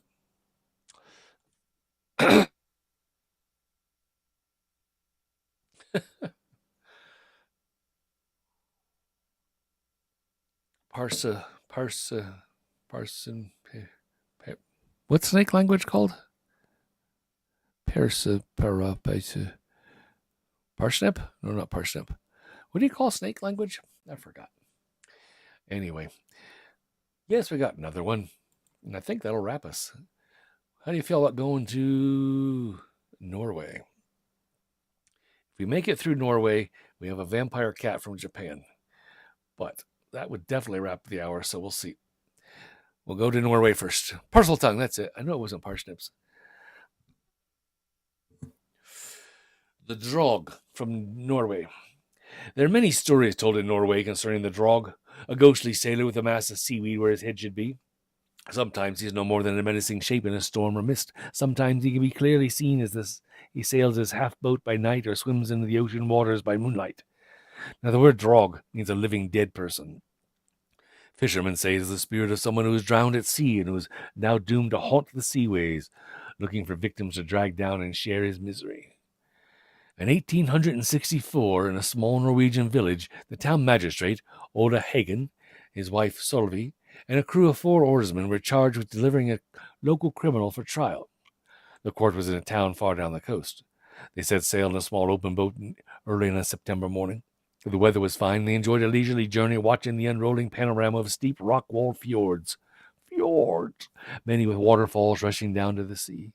From time to time they saw thick woods or occasional patches of green farmlands nestled beneath the cliffs.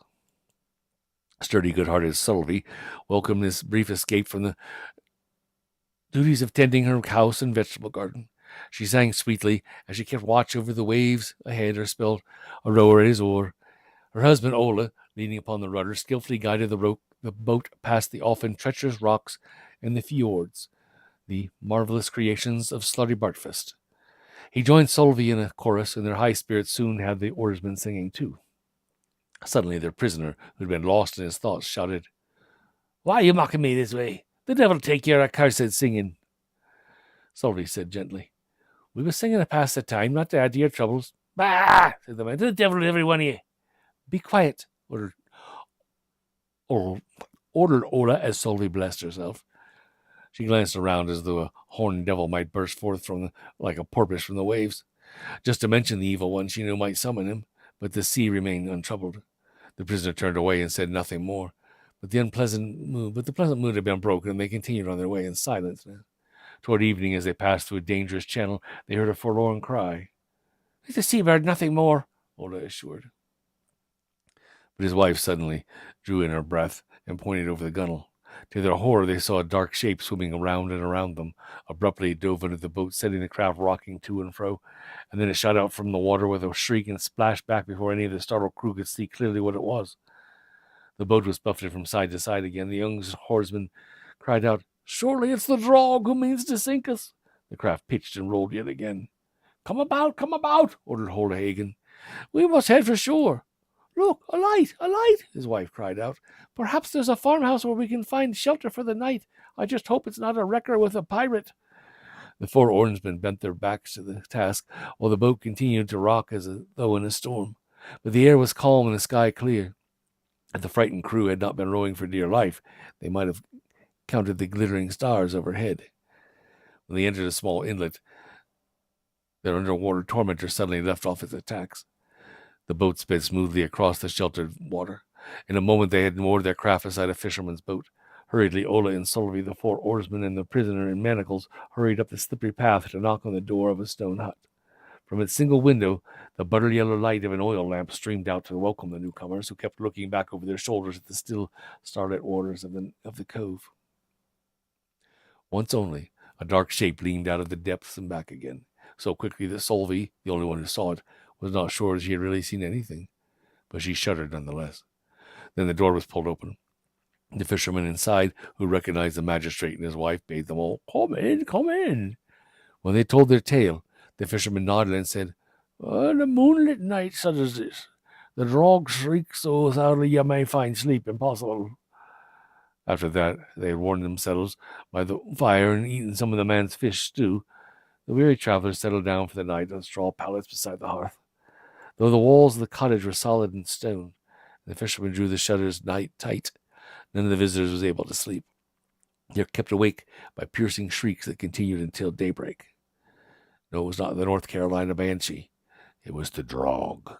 The travelers wearily shared some of their bread and cheese with the fishermen for breakfast, then continued on to their destination. There they turned the prisoner, who was only too glad to be away from the sea, over to the authorities. Because it was already late in the day, they decided to delay their departure until the next morning. With fresh provisions and determined to return home before sunset, the six set out at dawn. As before, Ole claimed his place at the rudder, while Solvi took up a watch in the prow. The steady rhythm of the 4 rested rowers and the full sail sent the small boat skimming across the waves. But as the day lengthened, a strong headwind arose and slowed them. Soon, taking note of the westering sun, Solvi said, "I'm afraid we're not going to reach home before nightfall." Then she cautioned, we should look for a place to tie up the boat and find shelter for the night." Just then, however, the wind shifted in favor, and Ola said, "The breeze is helpless now. The current's strong. I think we can still outrun the dark." So the oarsmen put even more effort into their rowing. Indeed, landmarks along the shore showed that they were nearing home. With safety drawing closer, the youngest rower boasted, "I, for one, am not afraid of the drog. I'll let him throw his worst at me. I'll throw it right back." At that moment, the boat heaved as something large slammed into it from underneath. Shrieks erupted from the water all around them. The rowers strained at their oars while the sail bellowed in the rising wind. But they were unable to make any headway. Something was holding them back. "Something's fastened itself to the rudder," cried Ola. At the same instant, a horrified Sylvie, turning back to look at her husband, saw that the water was pouring over the stern of the boat. The sturdy mast groaned and seemed in danger of snapping as it resisted the sail's pull. The rowers churned the water with their suddenly useless oars. The boat remained in place as more water gushed over the gunwales. "Ola, the boat hook!" shouted Sylvie. Her husband grabbed the pole and began jabbing its metal point at the formless thing he could just make out under the surface. The sea seemed to boil all around the boat. The air was filled with blood-curdling screams. But the thing retreated from the sharp blade of the boat hook. The vessel was released. It lurched forward, nearly pitching Ola out of the stern. "Head for shore!" cried Solly. "It's our only hope." For a moment it seemed that they had escaped. Then a black shape exploded up out of the water beside the boat. In an instant it seized the youngest oarsman and dragged him into the sea with a splash. His companions frantically searched the water for any trace of him, but all they could see was a circle of bubbles like tiny pearls surrounding a single dark curl of seaweed. The others reached the shore safely and huddled beside their beach craft through the night. In the morning the survivors found their way home. Shuddering, Ola said, "The drog claimed one victim. Let us beg mercy for God that no others will fall prey to this horror for a long time to come." That's the drog from Norway. And since we've reached the top of the hour, I guess that's the end of the... Oh, wait, no. No, we have 6 minutes left. How long is this story? Oh, I think it's a short one. Okay, I'm guessing it's an 8-minute story with 6 minutes left. Want to do it? Okay. The Vampire Cat from Japan. Wow, how did you know that, Will? Finn reads at 8. Well, we'll get done by then. Or take off. It's good. There's time. We'll hurry if I shut up. The Prince of Heisen in Japan once fell in love with a beautiful and intelligent lady of his court named Otoyo. One evening, while the two strolled together in the fragrant palace gardens, a young woman noticed that they were being followed by a large and black and white cat. "How pretty!" Otoyo exclaimed. But when she extended a hand to stroke the cat, it suddenly hissed at her, then ran away. When they parted company a short time later with soft murmurs of affection, Otoyo returned to her chamber. At midnight, she was suddenly awakened by a strange sound. To her surprise, she discovered the black and white cat, grown to the size of a tiger, crouched in a corner watching her. Before the frightened young woman could cry out, the creature leaped upon her. Breathing in the demon cat, drew the life out of Otoyo. In an instant, it took on her shape. Of the unhappy woman herself, nothing remained but perfumed ashes upon the bedclothes. These the false Otoyo blew upon and scattered. In the morning, the prince greeted the creature, whose soft voice, loving manner, and sweet laughter were Otoyo's in every way. They talked of plans for their wedding. Every moment the prince's love grew deeper and deeper.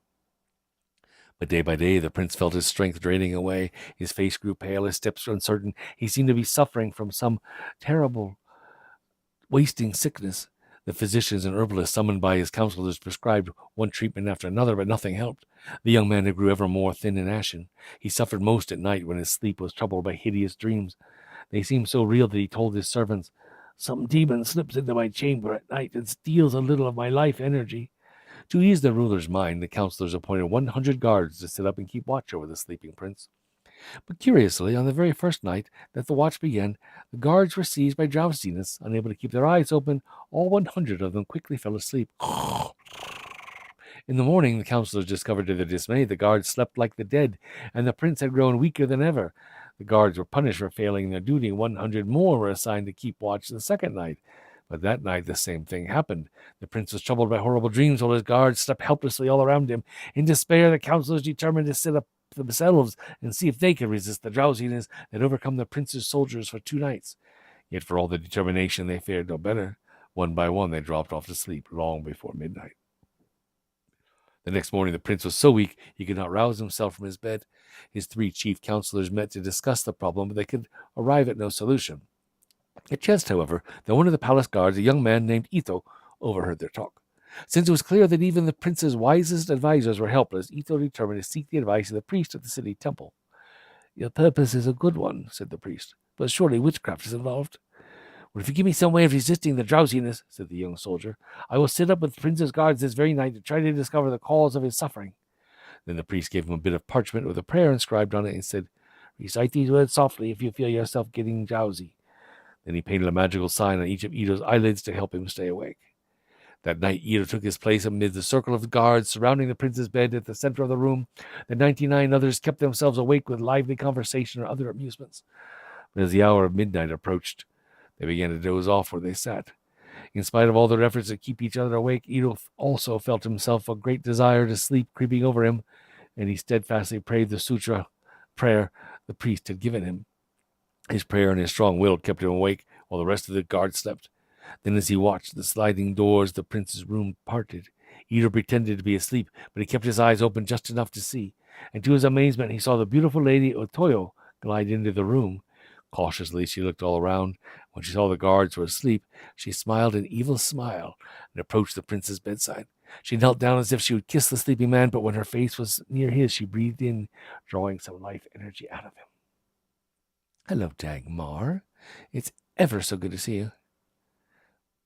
At this, Ito stood up suddenly. The false Otoyo likewise rose and turned to face Ito, who had his hand upon the hilt of his dagger. Ignoring the threat, she drew close and said, "I am not used to seeing you here. Who are you?"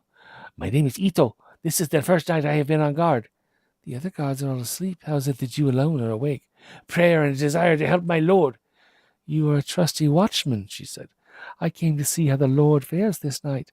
I will depart, knowing you are protecting him." "You will not depart, you goblin!" cried Ito, drawing his dagger. "I saw you stealing the life from my lord." With a snarl, the beautiful woman was suddenly transformed into a monstrous cat that hissed and snarled and tried to rake Ito with its claws. But the soldier fought back with his dirk. For every wound the goblin cat inflicted, the man gave 2 in return. The sound of the fight began to rouse the sleeping guards. "Hold her, Ito! Hold her!" Seeing that it was no match for Ito, and fearing the newly roused soldiers who were crying out alarms and drawing their own weapons, the giant cat suddenly fled the chamber. Ito, yelling to the others to follow him, pursued the creature until it reached the gardens. It bounded to the rooftops, escaped over the palace walls, and from there it fled to the mountains from which it had come. And from that moment, the Prince of Hizen began to recover from his sickness, though he mourned the loss of the beautiful Lady Otoyo. When his strength was restored, he raised Ito in rank to the commander of Palace Guard, and richly rewarded the young man. For a time, reports came daily of a mischief the cat was making among other nearby villages. At last, the prince ordered Ito to lead a great hunt. After many days, the soldiers cornered and killed the beast, with only one incident where they slipped upon some particularly cold and slippery ground. But no other goblins ever came to trouble Hizen or its lord after that. Puff! 13 seconds to spare.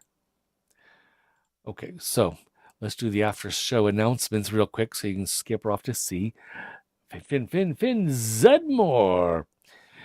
She's not reading at 8. She's reading at 9. She's reading at 8? For real?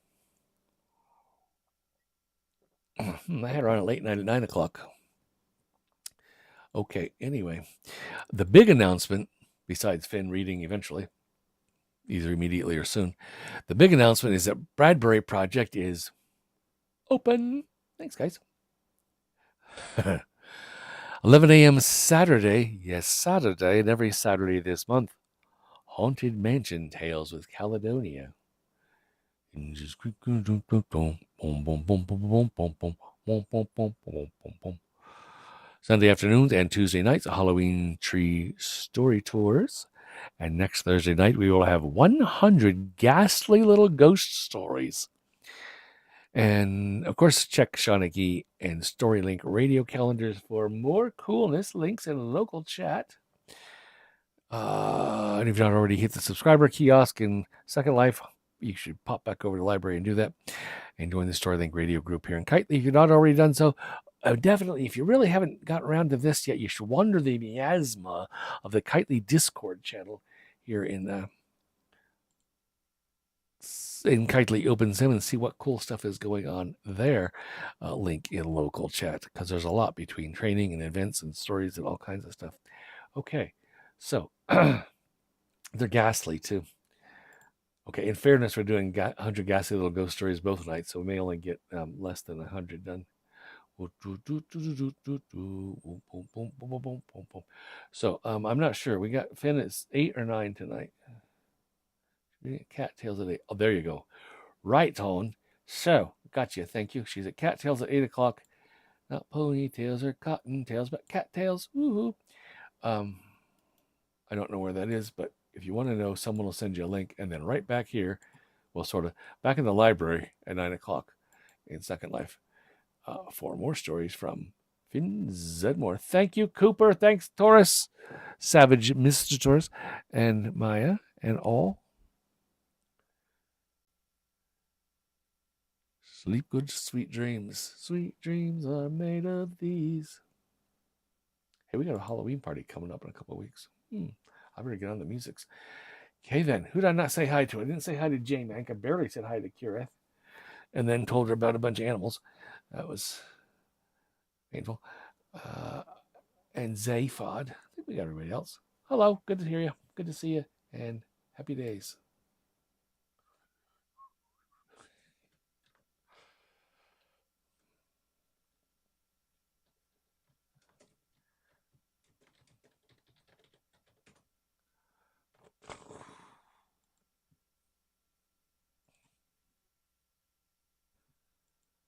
If you want some more of these stories, be sure to join us in April, if not before. We're halfway to Halloween, because we'll pick up right where we left off.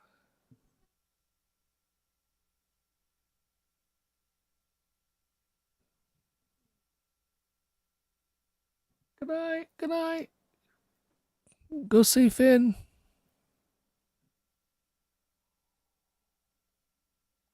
Oh, it is. I just don't know how to get there, Max.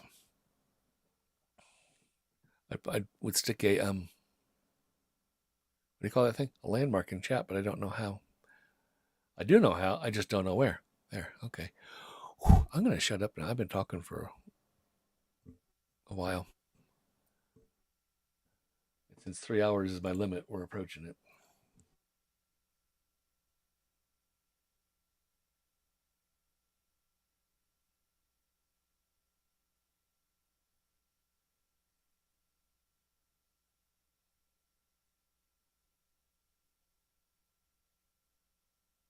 Not ponytails or cottontails, but cattails. Woohoo. One of those earworms from DuckTales animations from the days back in. See if I can pull the slurl out of this landmark before y'all go. Oh, you probably know how to get there. Okay, I give up. Mags will throw it, or hit me. If you want a landmark to go see Finn, holler and I'll throw it at you. Because I can't make it go and text down. I'm gonna shut up.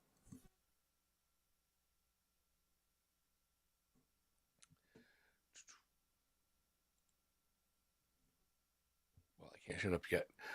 Thank you, YouTube. And we will be ending the YouTube feed on the count of 3.